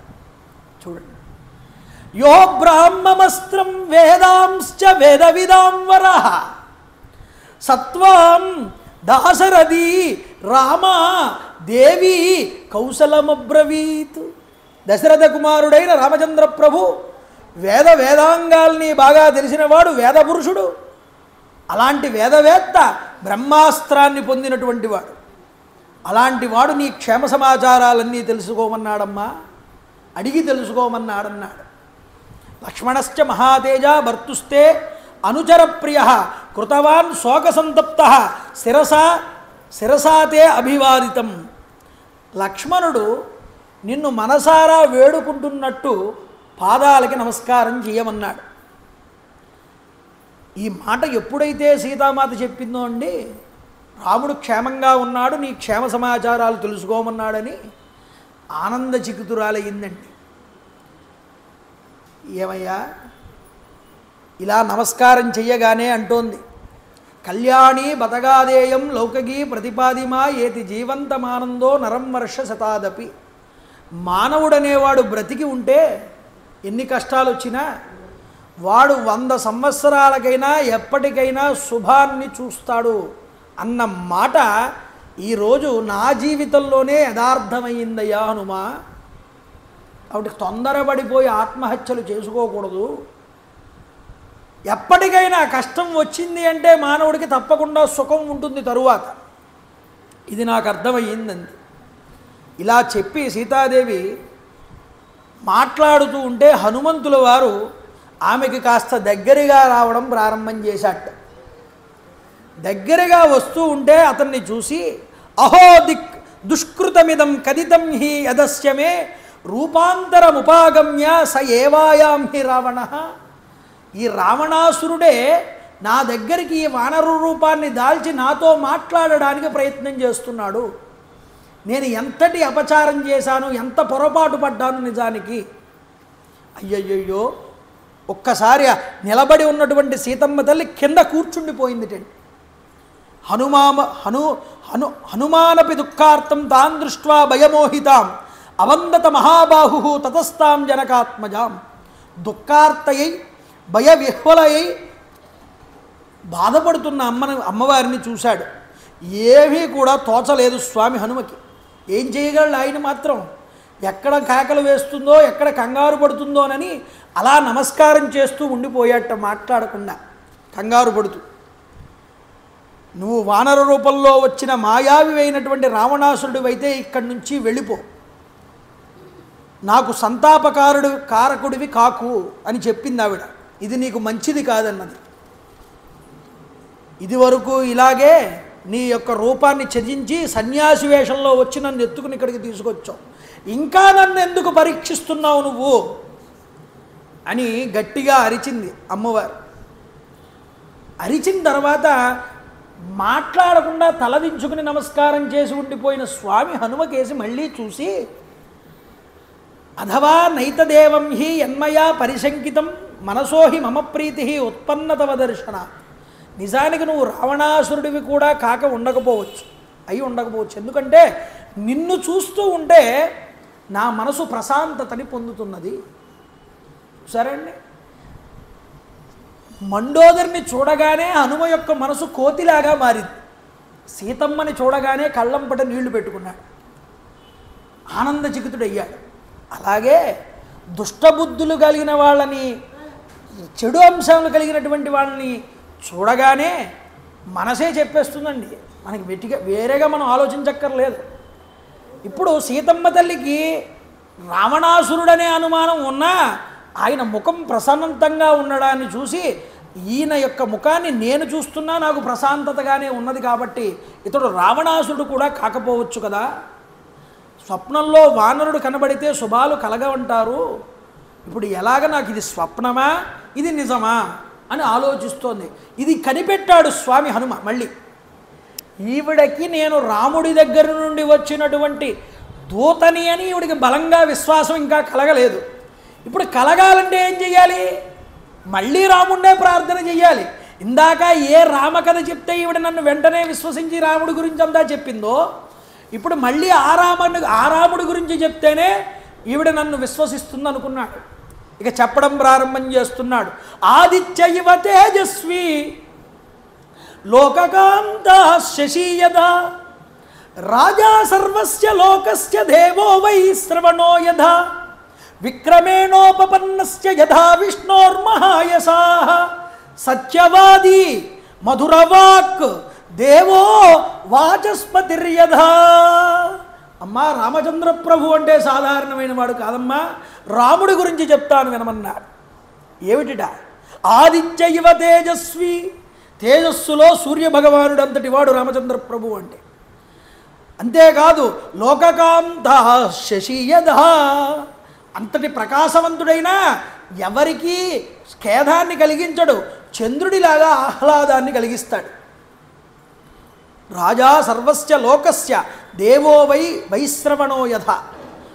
అంతేకాదమ్మా, ఈ సర్వలోకాలకన్నిటికీ ప్రభు ఆయన. అంతేకాదు దేవతలలో దేవేంద్రుడి వంటి వాడు. విక్రమేణోపపన్నస్య యథో విష్ణోర్మహాయసాః. నిజానికి యుద్ధానికే కనుక రాముడు అడుగు వేస్తే పరాక్రమంలో విష్ణువు అంతటి వాడు ఆయన. సత్యవాది, మాట్లాడితే సత్యం తప్ప అసత్యం ఎప్పుడూ పలకలేదు. మధురవాక్, మాట్లాడుతూ ఉంటే అలా వినాలనే అనిపిస్తుంది ఆయన మాటలు. దేవో వాచస్పతిర్యథ, మాట్లాడడంలో వాచస్పతి అంతటి వాడు, దేవతల్లో వాచస్పతి బృహస్పతి అంతటి వాడు. రూపవాన్ సుభగశ్రీమాన్ కందర్ప ఇవ మూర్తిమాన్ స్థానక్రోధ ప్రహర్తాచ శ్రేష్ఠో లోకే మహారథా. మధురాకృతిలో మన్మధుడి వంటి వాడమ్మా, అనువైన సమయంలో కోపాన్ని చూపించేటటువంటి వాడు. ఎప్పుడు పడితే అప్పుడు కోపాన్ని పొందడు, సమయాన్ని బట్టి కోపాన్ని పొందుతాడు. అలాంటి వాడు మహారథుడు రామచంద్ర ప్రభు. ఆయన బాహుశ్చాయని ఆశ్రయించి ఈ లోకం మనగలుగుతున్నదన్నాడు. ఆయన యొక్క అండలోనే నడుస్తున్నది ఈ లోకమంతా కూడా. ఆ స్వామి పంపగా నీ దగ్గరికి నేను దూతగా వచ్చాను ఈరోజు, నన్ను విశ్వసించమన్నాడు. అమ్మా తల్లి, ఈ రాక్షస మూకల మధ్య నీ దుఃఖస్థితికి లోనై ఉన్నను, జీవించి ఉండడం ఉంది చూసావా, నువ్వు ఇంకా బ్రతికున్నావే, ఇది నిజంగా మా యొక్క అదృష్టం. రామలక్ష్మణుల్ని అసంఖ్యాకమైన వానర సైన్యంతో కూడినటువంటి మహా తేజస్శాలి అయినటువంటి సుగ్రీవుణ్ణి వానర సైన్యంతో సహా నువ్వు త్వరలోనే చూడగలవు అని చెప్పాడు. నేను ఆ సుగ్రీవుడు మంత్రిని, వానరుణ్ణి, నేను నా పేరు హనుమ, అహం సుగ్రీవ సచివో హనుమాన్ నామ వానర. అమ్మా ప్రవిష్టో నగరీం లంకాం లంఘయిత్వా మహోదధీం కృత్వా మూర్ధ్ని వధాన్యాసం రావణస్య దురాత్మనః. నేను ఈ మహాసముద్రాన్ని దాటి ఈ లంకా నగరాల్లోకి ప్రవేశించాను. నా పరాక్రమాన్ని చూపిస్తూ దుర్మార్గుడైనటువంటి రావణాసురుడి యొక్క శిరస్సు మీద నా పాదాన్ని మోపి వాడి కీర్తి ప్రతిష్టలంతటినీ కూడా మంట గలిపానమ్మా. తిరుగులేని వాడి యొక్క పరాక్రమాన్ని నేను వమ్ము చేస్తాను. అంతేకాదు నీ దర్శనం కోసం ఇక్కడికి వచ్చానన్నా. నువ్వు అనుకుంటున్నట్లుగా నేను కామరూపుడైనటువంటి రావణాసురుణ్ణి కాదు తల్లి, నేను స్వామి రామచంద్ర ప్రభువు వారి యొక్క దూతనన్నా. వెంటనే ఈ యొక్క విషయం అంతా విన్నటువంటి అమ్మవారు రామకథనంతటినీ కూడా హనుమంతుడి ద్వారా వినడం వల్ల, ఈ మాటలన్నీ హనుమ చెప్పడం వల్ల వెంటనే ఆయనతో అంటోంది, క్వతే రామేణ సంసర్గ కథం జానాసి లక్ష్మణం వానరేణాం నరాణాంచ కథమాసీత్ సమాగమ. నువ్వు చెప్పింది నేను విశ్వసించాలి అంటే వానరుల మానవుల సమాగమం ఎలా జరిగిందో నాకు వివరణ చేయి. అంతేకాదు నిజానికి యాని రామస్య లింగాని లక్ష్మణస్య చ వానర తాని భూయా సమాచక్ష్వా నమాం శోకస్సమావిషేత్ కీదృశం తస్య సంస్థానం రూపం రామస్య కీదృశం కథమూరు కదంబాహు లక్ష్మణస్యాచ సంశమే. రాముడి యొక్క గుణాల గురించి, రాముడి యొక్క శరీర అవయవాల గురించి నాకు పొందికగా వివరించమని. రాముడి చేతులు ఎలా ఉంటాయి, రాముడి కాళ్ళు ఎలా ఉంటాయి, రాముడి పాదాలు ఎలా ఉంటాయి, అంతేకాదు రాముడి యొక్క తొడలు ఎలా ఉంటాయి, అన్నీ కూడా చెప్పమని. ఎవ్వరూ అడగరండి ఇలాగా. ఒక్క సీతమ్మ తల్లి మాత్రం అడిగింది. ఎందుకు అడగడం అంటే వచ్చినవాడు హనుమ రామచంద్ర ప్రభు వారి యొక్క దూత. రాముడు ఒకడిని దూతగా నా దగ్గరికి పంపించాడు అంటే నేనెవరో తెలియకుండానే ఆ పంపినటువంటి వ్యక్తి నిస్వార్థపరుడై స్వచ్ఛమైనటువంటి మనస్సు కలిగి అనవరతము రాముడి యందు భక్తి కలిగిన వాడై ఉంటాడు. అలాంటి వాడా కాదా వచ్చిన హనుమ అని ఒక టెస్ట్ పేపర్ ఇచ్చింది. దానికి సమాధానం ఎలా చెప్తాడో హనుమాన్. లేకపోతే ఏమండి మీ ఆయన గారు పంపించారు, నన్ను ఇంట్లో ఫోన్ మర్చిపోయాట తీసుకురమ్మన్నాడు అని అడుగుతాడు ఎవడో ఇంటికి వచ్చి. ఎలా నమ్మేదే అవతల వాడిని? ఫోన్ ఇవ్వాలి అంటే ఏదైనా రాసి పంపించాడా, సంతకం పెట్టాడా, చీటీ ఏమైనా, లేకపోతే తను నాకేమైనా ఎవరితోనైనా ఫోన్ చేస్తా అన్నాడా, ఎవరి ఫోన్ నుంచేనా అని అడగాలి. కానీ మా ఆయన నిన్ను పంపించాడంటున్నావు, నీ కాళ్ళు ఎలా మా ఆయన కాళ్ళు ఎలా ఉంటాయి, మా ఆయన పొట్ట ఎలా ఉంటుంది, మా ఆయన తల ఎలా ఉంటుంది అని ఏ స్త్రీ అయినా అడుగుతుందా అండి? ఒక్క సీతమ్మ అడిగింది. పురాణాన్ని ఈ కోణంలో అర్థం చేసుకోవాలండి. సుందరకాండ చదివేశామంటే అసలు ఎందుకు ఇలా అడిగింది సీతమ్మ హనుమని అంటే, వచ్చినటువంటి స్వామి హనుమ గొప్ప ఉపాసనా భక్తుడు, ఉపాసనాపరుడు. రాముణ్ణి ముద్ర వేసుకున్నాడు హృదయంలో. లేకపోతే ఒక సాధారణమైనటువంటి వానరం ఇంత గొప్పగా, ఇంతలా దృష్టిర్మతిర్దాక్ష్యం స్వకర్మసున సీదతి, ఇన్ని గుణాలు కలిగి ఉండగలరా? ఎవడురా కోతి నేనటరా. ఒక కవి అంటాడు, వానరం వానరం కోతి కోతి అంటున్నారే, కోతి అయితే ఇన్ని పనులు చేయగలడా? ఎవడురా కోతి నేనటరా. ఈశ్వర తేజమ్ము నంజనించి విష్ణువే హృదయమ్ము గాగల మనోజవ మారుత తుల్యవేగుడన్ నవ మదనాభిరాముడను నవ్వగు విన్న కొలంది నేను కోతి నేయగునెడా నాదు పేర సుందరకాండమదెట్టులవు. నిజానికి నన్ను కోతి అనుకుంటే నా పేరు మీద సుందరకాండ అని పేరు ఎందుకు వస్తుంది? ఒక్కటే నిజం, ఈశ్వర తేజస్సుతో పుట్టిన వాణ్ణి, విష్ణువుని అనావరతము కూడా హృదయంలో పెట్టుకున్నవాణ్ణి. అందుకునే ఏకో దేవ కేశవోవా శివోవా అన్నారు. అంతేకాదు యథా విష్ణువు యొక్క హృదయంలో శివుడు ఉంటాడు ఎప్పుడూ కూడా. యథా శివమయోర్విష్ణు, శివుడు యొక్క హృదయంలో విష్ణువు యొక్క హృదయంలో శివుడు రమిస్తూ ఉంటారు. నేను శివాంశతో వచ్చిన వాణ్ణి కాబట్టి నా హృదయంలో నిరంతరం విష్ణువు యొక్క రూపం స్థాపితమై ఉన్నదన్నాడు. కాబట్టి నేను సుందరుణ్ణి. సుందరుడు అంటే వినయం, సుందరుడు అంటే సత్యం, సుందరుడు అంటే శివం అంటే మంగళం, సుందరుడు అంటే గొప్పదైనటువంటి ఉపాసకుడు అని అర్థం. ఇప్పుడు వచ్చినవాడు రామోపాసకుడా కాదా తేల్చడానికి, సమాజానికి చూపించడానికి, స్వామి హనుమ యొక్క ఉపాసనాశక్తిని మనందరికీ తెలపడానికి సీతమ్మ ఒక క్వశ్చన్ పేపర్ ఇచ్చింది. చెప్పు రాముడు ఎలా ఉంటాడో చూడండి. వెంటనే చెప్తున్నాడు స్వామి హనుమ, అమ్మా నీకు యొక్క పాతివ్రత్య ధర్మానికి తగినట్టుగానే నువ్వు నన్ను అడిగి తెలుసుకుంటున్నావు, చాలా సంతోషం. ఇది చెప్పడం నా అదృష్టం అన్నాడు. ఇదెంత గొప్ప విషయమో చూడండి. ఎందుకని?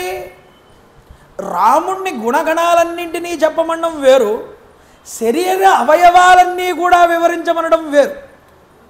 శరీర అవయవాలు వివరించడం ఎందుకండి అంటే, రాముడు భ్రమరకీట న్యాయాన్ని పొంది నవమదనాభిరాముడనని చెప్పుకున్నాడుగా. అంటే రాముడు వేరు నేను వేరు కాదు, రాముణ్ణి నిరంతరము ఉపాసన చేయడం వల్ల నేనే రాముణ్ణి అయిపోయానన్నాడు. అది రావాలి, ఆ దృష్టికోణం రావాలి. అందుకనే ఈ పరిస్థితుల్లో రాముడైతే ఏం చేస్తాడు అని ప్రతిసారి ఒక పని చేసేటప్పుడు ఆలోచించి ఆ పని చేస్తాడట హనుమ. ఇది ఉపాసనా స్థాయి పెరగడం అండి. కేవలం ఉపాసన అంటే మనసులోనే ధ్యానం చేస్తూ కూర్చోవడమే కాకుండా ఆయన మార్గాన్ని మనం పట్టుకుని నడవాలి, హనుమ నడిచినట్టు. కాబట్టి ఆయన గుణాలతో పాటు రూపురేఖల్ని కూడా వర్ణిస్తున్నాడు. భగవంతుడి యొక్క గుణాలని, ఆయన రూపాన్ని ఎంత వర్ణించినా తనివి తీరవండి. అందువల్ల ఆనందచికితుడయ్యాట స్వామి హనుమ. నా అదృష్టంగా భావిస్తున్నానన్నాడు. రాముడి లక్షణాలే కాదు, లక్ష్మణుడి యొక్క లక్షణాలు కూడా చెప్తానమ్మా. రామ కమలపత్రాక్ష సర్వసత్వమనోహర రూపదాక్షిణ్య సంపన్న ప్రసూత జనకాత్మజే తేజసా ఆదిత్య సంకాస క్షమయా పృథివీ సమ బృహస్పతి సమో బుద్ధ్యా యశసా వాసవోపమ రక్షితా జీవలోకస్య స్వజనస్యాభిరక్షితా రక్షితాస్య వృత్తస్య ధర్మస్య చ పరంతపః రామో భామిని లోకస్య చాతుర్వర్ణస్య రక్షితా మర్యాదానాంచ లోకస్య కర్తా కారయితాపి సహ అర్చిష్మానర్చితోత్యర్థం బ్రహ్మచర్యవ్రతే స్థితాః సాధూనాముపకారజ్ఞః ప్రజారాజ్ఞశ్చ కర్మణాం రాజవిద్యా వినీతశ్చ బ్రాహ్మణ సాముపాసితః శృతవాన్ శీలసంపన్నో వినీతశ్చ పరంతపః యజుర్వేద వినీతశ్చ వేదవిద్భిః సుపూజితః ధనుర్వేదే చ వేదేషు వేదాంగేషు చ నిష్ఠితః విపులాంసో మహాబాహుః కంబుగ్రీవః సుభాననః గూఢజత్రుః సుతామ్రాక్షో రామో దేవీ జనైశ్రుతః. ఒకటి కాదు 100 గుణాలు చెప్పాడు. రామ కమలపత్రాక్ష, కమలముల వంటి నేత్రములు కలిగిన వాడమ్మా. భూదేవికి ఎంత ఓర్పుందో రాముడికి అంత ఓర్పున్నది. రూపదాక్షిణ్య సంపన్న ప్రసూత జనకాత్మజే, అమ్మా పుట్టుకతోనే చక్కటి దేహం కలిగిన వాడు రాముడు. బృహస్పతి వంటివాడు బుద్ధిలో, యశస్సులో దేవేంద్రుడి వంటివాడు, సకల ప్రాణులకి సంరక్షకుడు, విశేషంగా తనని ఆశ్రయించిన వారిని రక్షించేటటువంటి వాడు, లోకాలకి ఆదర్శప్రాయమైనటువంటి వాడు, తన ప్రవర్తన యందు విషయంలో జాగృతి కలిగిన వాడు, ధర్మరక్షకుడు, శత్రువుల్ని రూపుమాపేవాడు, అమ్మా 4 వర్ణాల వారిని రక్షించేవాడు, లోక మర్యాదల్ని తాను పాటిస్తూ ఇతరుల చేత పాటింపజేయించేవాడు, కాంతిమంతుడమ్మా శరీరమునందు, సర్వలోకాలకి అత్యంత పూజ్యుడు, బ్రహ్మచర్య వ్రతాన్ని పాటించేవాడు, సత్పురుషులనొచ్చే ఉపకార్యాలని ఎప్పుడూ కూడా మర్చిపోయేవాడు కాదు, వ్యవహార జ్ఞాన సంపన్నుడు, లోక కళ్యాణానికై కర్మల్ని ఆచరిస్తాడు కానీ ఫలితాలు ఆశించి ఎప్పుడూ కూడా కర్మని ఆశించడు. తాను చేసేది లోక కళ్యాణం కోసమనే చేస్తాడు. ఏది చేసినా ఇతరుల చేత ఆచరింపజేయిస్తాడు. రాజవిద్యా కుశలుడమ్మ, బ్రాహ్మణుల్ని ఆదరించేవాడు, సర్వ విద్యాపారంగతుడు, సదాచార సంపన్నుడు. తాను ఆచారాన్ని పాటిస్తూ ఇతరుల చేత కూడా ఆచారాన్ని పాటింపజేయిస్తాడు. వినయశోభితుడు, శత్రుభయంకరుడు. రాముడు యజుర్వేదమునందు, ధనుర్వేదమునందు, రుక్ యజు అధర్వవేదముల యందు, శిక్షాది వేదాంగముల యందు నిష్ణాతుడు. వేద పండితుడమ్మ రాముడంటే. వేద పండితుల చేత కూడా పూజించబడేటటువంటి వాడు. అంతేకాదు రాముడు విశాలమైన భుజాలు కలిగినవాడు, దీర్ఘములైనటువంటి బాహువులు కలిగినవాడు, శంఖం వంటి కంఠం కలిగినవాడు, శుభప్రదమైనటువంటి చూడగానే ఆహ్లాదంగా పొందేటటువంటి ముఖం కలిగినటువంటి వాడు, కండరాలతో మూసుకుపోయిన సంధిబంధనములు కలిగినటువంటి వాడు, మనోహరమైన ఎర్రని కన్నులు కలిగినవాడు, లోకవిఖ్యాతుడమ్మ.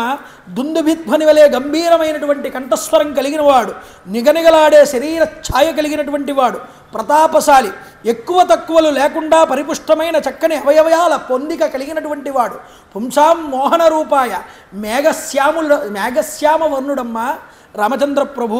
అంతేకాదు వక్షస్థలం, మణికట్టు, పిడికిలి అనేటటువంటి 3 స్థానాలు కూడా బలంగా కలిగినటువంటి వాడు. త్రిస్థిర స్త్రిప్రలంభ త్రిసమ త్రిశుచోన్నత త్రితామ్రస్త్రిషు చ స్నిగ్ధో గంభీరస్త్రిషు నిత్యసహ. అంతేకాదమ్మ కనుబొమ్మలు, బాహువులు, ముష్కములు అనేటటువంటివి సరైన పరిణామంలో కలిగినటువంటి సంపన్న రాజ విద్యాకుశలుడైనటువంటి శరీర అవయవాలు కలిగిన వాడమ్మా.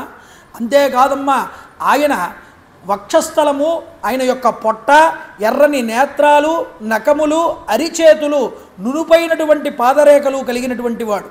ఆయన కంఠస్వరం, నడక, నాభి గంభీరమైనటువంటివి. రాముడి యొక్క ఉదరం మీద, పొట్ట మీద, కంఠం మీద, నుదుటి మీద 4 రేఖలు ఉంటాయి ఎప్పుడూ కూడా. అంతేకాదు ఆయన శిరస్సు మీద 3 సుడులు కలిగినటువంటి వాడు. 4 వేదాలని కూడా సూచించేటటువంటి 4 రేఖలు ఎప్పుడూ కూడా నుదుటి మీద ఉంటాయి ఆయనకి. అరిచేతుల్లోనూ అరికాళ్లల్లోనూ 4 రేఖలు ఉంటాయి. అంతేకాదు లలాటము, పాదము, పాణి, తలయందు 4 రేఖలు ఉంటాయి. ఇవి ఆయుర్దాయానికి సూచికములు. 2 గీతలు ఉంటే 60 సంవత్సరాలు, 3 గీతలు అంటే 100 సంవత్సరాలు, 4 గీతలంటే శతాయు పరిమాణం కన్నా ఎక్కువగా బతుకుతాడని చూపించారు. అంతేకాదు 4 మూరలు కలిగినటువంటి వాడు, ఎత్తై 8 అడుగుల పరిమాణం కలిగినటువంటి వాడు రామచంద్ర ప్రభు. అంతేకాదు దేవతా సమానుడమ్మ, ఆయన దివ్య పురుషుడు. అంతేకాదు చతుర్దంశ సముద్వంద్వ చతుర్దంశ్చతుర్గతి చతుష్కళాశ్చతుర్లేఖ చతుష్కిష్కుశ్చతుస్సమ. అన్నీ 4 రకాలైనటువంటి అవయవాలను చూపిస్తూ వర్ణన చేస్తున్నాడు. 14 జతలు కలిగినటువంటి కనుబొమ్మలు, నాసిక, ముక్కు పుటములు, నేత్రాలు, చెవులు, పెదవులు, స్తనాగ్రాలు, మోచేతులు, మణికట్టు, మోకాళ్ళు, ముష్కములు, బిరుదులు, చేతులు, పాదాలు మొదలైనటువంటి కండరాలు సమప్రమాణంలో కలిగినటువంటి వాడు. ఈ అవయవాలన్నీ కూడా ఎగుడు దిగుడుగా ఉండడాలంటూ ఉండవు. ఇవన్నీ సమానంగా ఉంటాయి అన్ని అవయవాలు కూడా. అంతేకాదండి 4 మృగాల యొక్క నడక కలిగినటువంటి వాటండి. ఏమేమిటవి? సింహము, పెద్ద పులి, ఏనుగు, వృషభము ఎలా గమనంగా నడుస్తాయో అలాంటి గమనం కలిగిన వాటి రామచంద్ర ప్రభు. అంతేకాదు నేత్రములు, పలువరస, చర్మము, పాదాలు, కేశములు కూడా చాలా చక్కగా నిగనగలాడుతూ ఉండేటటువంటి వాడు. ఆయన గోళ్ళు కానీ, చర్మం కానీ, జుట్టు కానీ ఎప్పుడూ నిగనగలాడుతూ కనిపిస్తాయిట.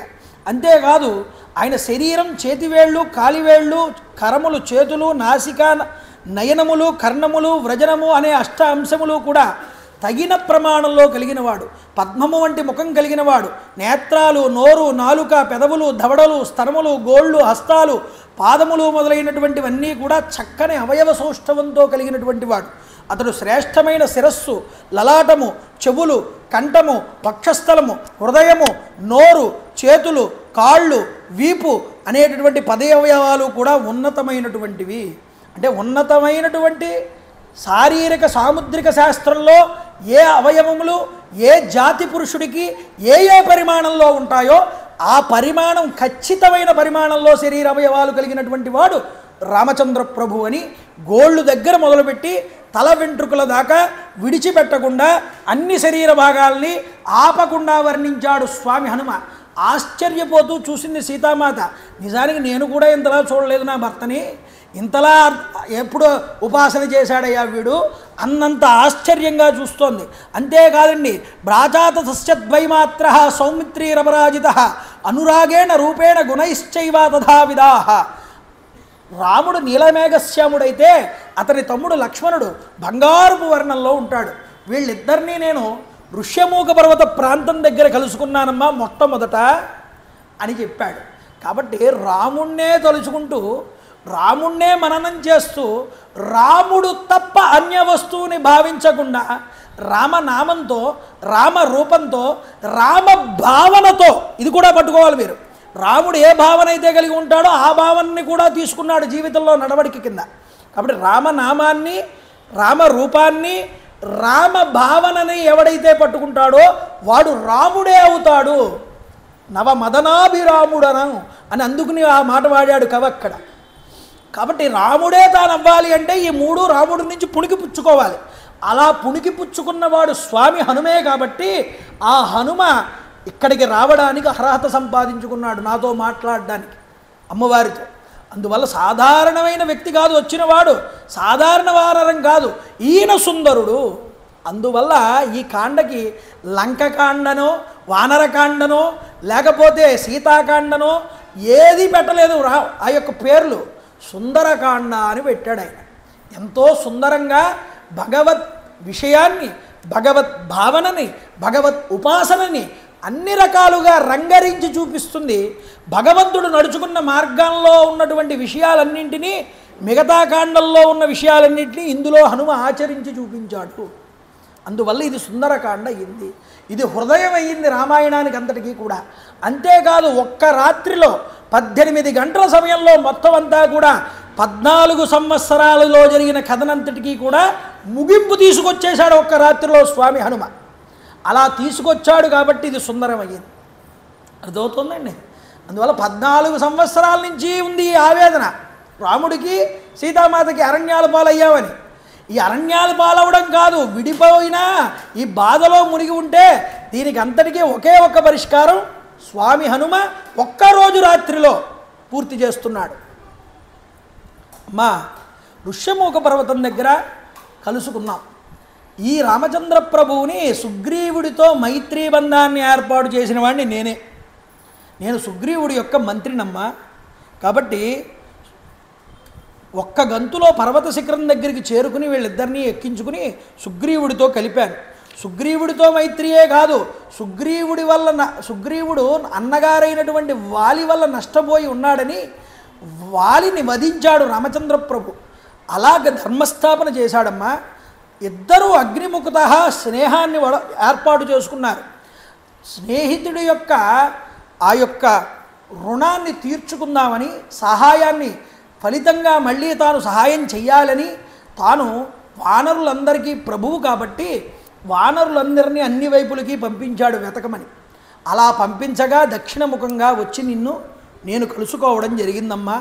అమ్మా అందమైనటువంటి వనాలలో, నదీ తీరముల యందు, సెలయేళ్ల పక్కన సంచరిస్తున్నటువంటి శ్రీరామచంద్ర ప్రభు నీ సహచర్యం అనేటటువంటిది కనుమరుగవడం వల్ల ఆనందంగా ఉండట్లేదమ్మా రామచంద్ర ప్రభు అని చెప్పాడు. అమ్మా తల్లి, ఈ యొక్క రావణుడి యొక్క బంధు మిత్ర పరివార సమేతంగా రామచంద్ర ప్రభు వాడిని సంహారం చేసి శీఘ్రంగా నిన్ను పొందగలడు. సహితో రామసుగ్రీవౌ ఉభావ కురుతాం తథా సమయం వాలినం హంతుం తవచా అన్వేషణం తథా. రాముడు వాలిని చంపడం, సుగ్రీవుడు వానరుల్ని పంపి నిన్ను వెతికించడం, ఆ యొక్క ఉభయులు కూడా ఇద్దరూ కూడా అప్పుడు ప్రతిజ్ఞాపూర్వకంగా ఒక ఒప్పందం చేసుకున్నారు. ఏమిటి అంటే, సుగ్రీవుడు వీరులైనటువంటి ఆ రాకుమారులతో కిష్కింధలో సమీపించి యుద్ధంలో వాలిని నిహతుడయ్యేలా చేశాడు. అలా నిహతుడయిన తర్వాత వానర బల్లూకాలన్నీ కూడా నిన్ను వెతుకుతూ ఇక్కడికి వచ్చాయి. ఈ దక్షిణముఖంగా సముద్రాన్ని దాటి నిన్ను దర్శనం చేయగలిగే అదృష్టం నాకు దక్కింది. అమ్మ హనుమంతాంచ మాం విద్ది తయోర్ధూతా మిహాగతం. నేను హనుమ అనేటటువంటి పేరు కలిగినటువంటి వాడిని. నీ యొక్క దర్శనం కోసమే ఇంత దూరం వచ్చానమ్మా, దూతగా వచ్చాను ఇక్కడికి అన్నాడు. కాబట్టి నన్ను విశ్వసించమ్మా తల్లి. సుగ్రీవుడి యొక్క ఆదేశాన్ని అనుసరించి నేను ఇక్కడికి వచ్చాను. ఇన్నాళ్ళకి నీ యొక్క దర్శన భాగ్యం నాకు జరిగింది అని చెప్పుకున్నాడు. అంతేకాదమ్మా, మాల్యవాన్ నామ్న వైదేహి గిరీణాం ఉత్తమో గిరి తతో గచ్చతి గోకర్ణం పర్వతం కేసరీహరి. పూర్వం మాల్యవంతము అనేటటువంటి ఒక పర్వతం ఉండేది. ఆ పర్వతం మీద కేసరి అనేటటువంటి వానరుడు గోకర్ణ పర్వతం దగ్గరికి వెళ్ళాడు, ఆ యొక్క మాల్యవంతం అనేటటువంటి పర్వతం దగ్గర నుంచి. ఎందుకు అంటే శంబసాధనుడు అనేటటువంటి రాక్షసుడు సముద్ర తీరం దగ్గర ఉన్నటువంటి ప్రజలందరినీ ఇబ్బంది పెడుతున్నాడని అక్కడికి వెళ్ళి కేసరి యొక్క శంబసాధనుడిని హతమార్చాడు. అలా హతమార్చడం వల్ల ఆ కపీశ్వరుడి భార్య అయినటువంటి అంజనాదేవి యందు వాయుదేవుడి యొక్క అనుగ్రహం వల్ల నేను జన్మించానమ్మా. అమ్మా, నన్ను విశ్వసించు తల్లి. నేను రామచంద్ర ప్రభు వారి యొక్క దూతను, కేసరి నందనుణ్ణి, ఆ యొక్క అంజనాదేవి పుత్రుణ్ణి, నా పేరు హనుమ, నన్ను విశ్వసించవలసిందిగా కోరుతున్నాను. ఆ యొక్క సుగ్రీవుడి యొక్క మంత్రిని నేను అని తన గురించి కూడా చెప్పుకున్నాడు. కేవలం రామకథ ఒక్కటే చెప్పడం కాదు, తన కథ కూడా చెప్పుకున్నాడు. ఎందుకు తన కథ చెప్పుకోవడం? రాముడి దూతని రామకథ ఒకటే చెప్తే సరిపోతుంది కదా. అంటే తన కథ కూడా చెప్పుకుని నేను నీ దగ్గరికి వచ్చాను అంటే సాధారణమైన వాడిని కాదు తల్లి, నేను ఇంత మహోత్కృష్టమైనటువంటి వాడిని, ఇంత తేజస్సు వల్ల పుట్టినటువంటి వాడిని, అందువల్లే నేను నీ దాకా రాగలిగాను. ఆవిడికి నమ్మకం కలగడం కోసం తన కథ కూడా చెప్పుకున్నాడు, తన బ్యాక్గ్రౌండ్ అంతా కూడా చెప్పుకున్నాడు, ఆవిడికి ధైర్యం కలగజేయడం కోసం. ఎంతలా చెప్పుకున్నాడు అంటే, మనమున శంకదక్కి రఘురాముని దూతగా నమ్ముము. తల్లి, నీ మనసులో ఉన్న సందేహాలన్నీ విడిచిపెట్టు, నన్ను రామచంద్ర ప్రభు యొక్క దూతగా నమ్ము. మనమున శంకదక్కి రఘురాముని దూతగా నమ్ముమమ్మా, నన్ను శతయోజనంబులు నూల్కొని వార్దిని దాటి వచ్చి నినుగనా. ఈ శతయోజన లవణ సముద్రాన్ని దాటి నిన్ను చూడడం కోసమే వచ్చానమ్మా ఇంత దూరం.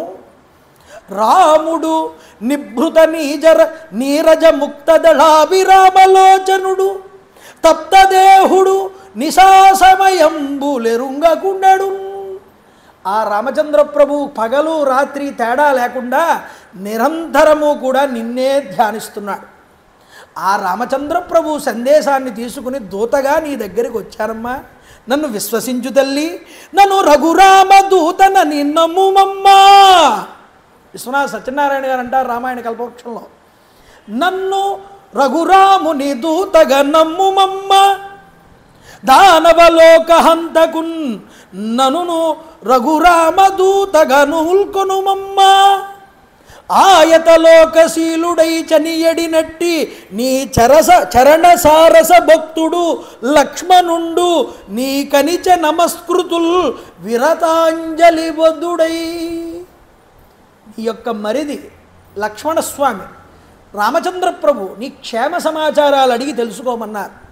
అంతేకాదు తల్లి, లక్ష్మణుడు శిరస్సు వంచి నీ పాదాలకి నమస్కారం చెయ్యమని మరీ చెప్పాడు అని చెప్పాడు. ఈ మాట ఎప్పుడైతే స్వామి హనుమ చెప్పాడో ఆవిడ ముఖం వికసించిందిటండి. ఎలా వికసించింది? అశోభత విశాలాక్ష్య రాహుముక్త ఇవోడు రాట్. రాహు యొక్క ముఖం నుండి బయటికి విడిచిపెట్టబడినటువంటి చంద్రబింబల్లాగా మెరిసిపోయింది అమ్మవారి ముఖం. పెద్ద ముఖం అయిపోయింది అమ్మవారిది. ఆనంద చికితురాలైపోయిందిట. అప్పటిదాకా పడిన దుఃఖం అంతా కూడా పక్కకి పోయింది అమ్మవారికి.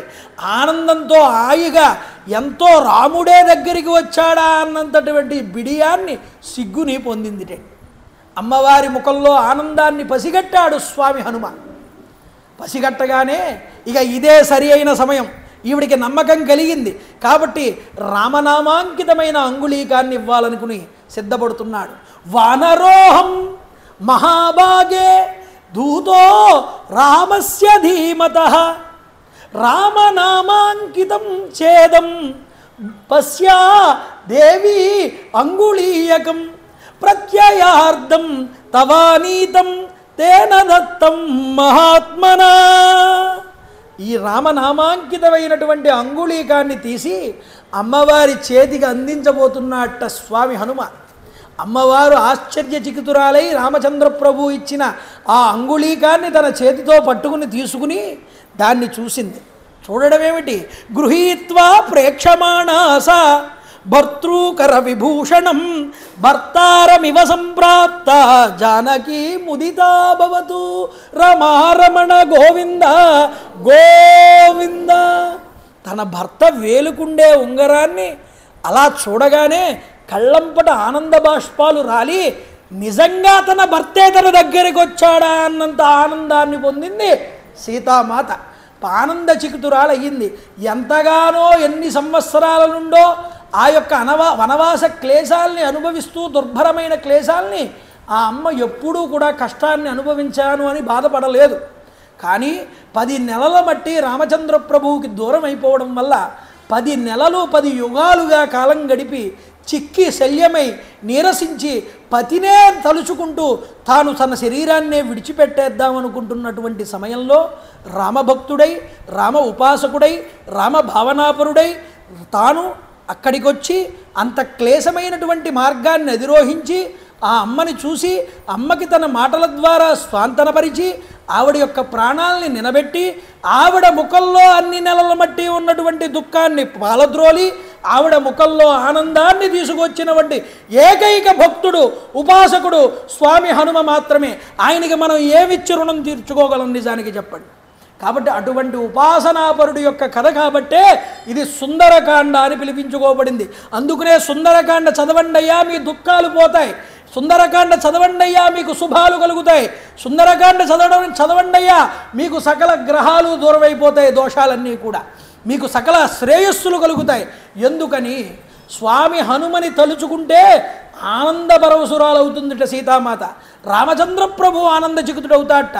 ఎందుకని నేను నీ మీద ఆధారపడ్డానయ్యా అని చెప్పుకున్నాడు రాముడు వెళ్ళేటప్పుడు. సీతమ్మో ఇప్పుడు చెప్పబోతోంది నేను నీ మీదే ఆధారపడ్డాను హనుమా అని.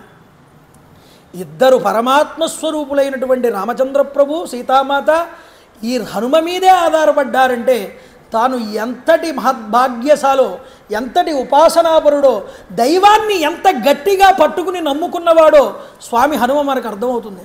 అందుకనే ఎత్ర ఎత్ర రఘునాథ కీర్తనం తత్ర తత్ర కృతమస్తకాంజలిం బాష్పవారి పరిపూర్ణలోచనం మారుతిం సమతరాక్షసాంతకం. ఆయన ఎక్కడ రామకథ జరిగినా ఎక్కడ రామ నామం వినిపించినా అక్కడ తిష్ట వేసుకుని కూర్చుంటాడు. ఆయన యోగి కదండి, ఎన్ని రూపాలైనా పొందగలడు. రామనామం భూమి మీద ఎక్కడ జరుగుతోందో అక్కడ అల్లా నువ్వు ఉండవయ్యా స్వామి హనుమ అని చెప్పారు రామచంద్ర ప్రభు ఆ యొక్క హనుమంతుడి వారికి. అందువల్ల ఆయన అన్ని రూపాలు ధరించి ఎక్కడ రామనామం జరిగినా ఎక్కడ రామకథ వినిపించినా ఆనంద చికితుడవుతాడు, మంత్రముగ్ధుడవుతాడు. మీ అందరికన్నా ఆయన బాగా ఆనందంగా వింటాడు, అంతగానూ దుఃఖపడతాడు. ఎందుకని నిజంగా ఆయన యందు ఆయనతో ఆయన ఉన్న కాలంలో జరిగిన కథ అయినా ఆయన రామాయణాన్ని రాముణ్ణి ఆయన గుణాలని ఆ అమ్మవారి యొక్క దివ్య స్వరూపాన్ని ఎన్నిసార్లు చదువుకున్నా ఎన్నిసార్లు విన్నా ఎన్నిసార్లు అనుభవించినా వాటి యందు తనివి తీరదు స్వామి హనుమకి. ఒక భక్తుడికి ఉండవలసిన లక్షణం అది. ఈ సంవత్సరం చెప్పే రామాయణమే కదండి అని అనుకోకండి. రామాయణం ఎన్నిసార్లు విన్నా మనకి కొత్తగానే అనిపిస్తుంది, అందులో ఒక కొత్త విషయం తెలుస్తుంది. అందువల్ల రామాయణాన్ని ప్రతిరోజు వినాలి, ప్రతిరోజు చదవాలి, ప్రతిరోజు రామనామాన్ని చెప్పాలి. అలా చెప్పిన రోజే మన కుటుంబాలు బాగుపడతాయి, మన దేశం బాగుపడుతుంది, మన సంస్కృతి బాగుపడుతుందని గుర్తుపెట్టుకోండి. మిగతా విశేషాలన్నింటినీ రేపటి రోజు చెప్పుకునేటటువంటి ప్రయత్నం చేద్దాం. నేను చెప్తాను, మీరందరూ కూడా చెప్పండి. శ్రీరామ జయ రామ జయ జయ రామ, శ్రీరామ జయ రామ జయ జయ రామ, శ్రీరామ జయ రామ జయ జయ రామ, శ్రీరామ జయ రామ జయ జయ రామ, శ్రీరామ జయ రామ జయ జయ రామ, శ్రీరామ జయ రామ జయ జయ రామ. రామ్ రామాయ నమః, రామ్ రామాయ నమః, రామ్ రామాయ నమః. రామ్ రామాయ నమః. జై శ్రీరామ్. జై శ్రీరామ్. జై శ్రీరామ్. రామభక్త హనుమాన్ కి. రామభక్త హనుమాన్ కి. రామభక్త హనుమాన్ కి. సీతారామచంద్ర స్వామికి. సీతారామచంద్ర స్వామికి.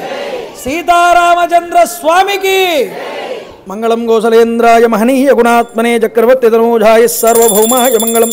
ఉమాకాంతాయ కాంతాయ కామితార్థప్రదాయినే శ్రీగిరీశాయ దేవాయ మల్లినాథాయ మంగళం. కాళే వర్షతు వర్జన్య పృథివీ సత్యశాలిని. జై గురుదేవ దత్త. గోవింద గోవింద గోవింద గోవింద. హర నమ పార్వతీపదే. హర హర మహాదేవ.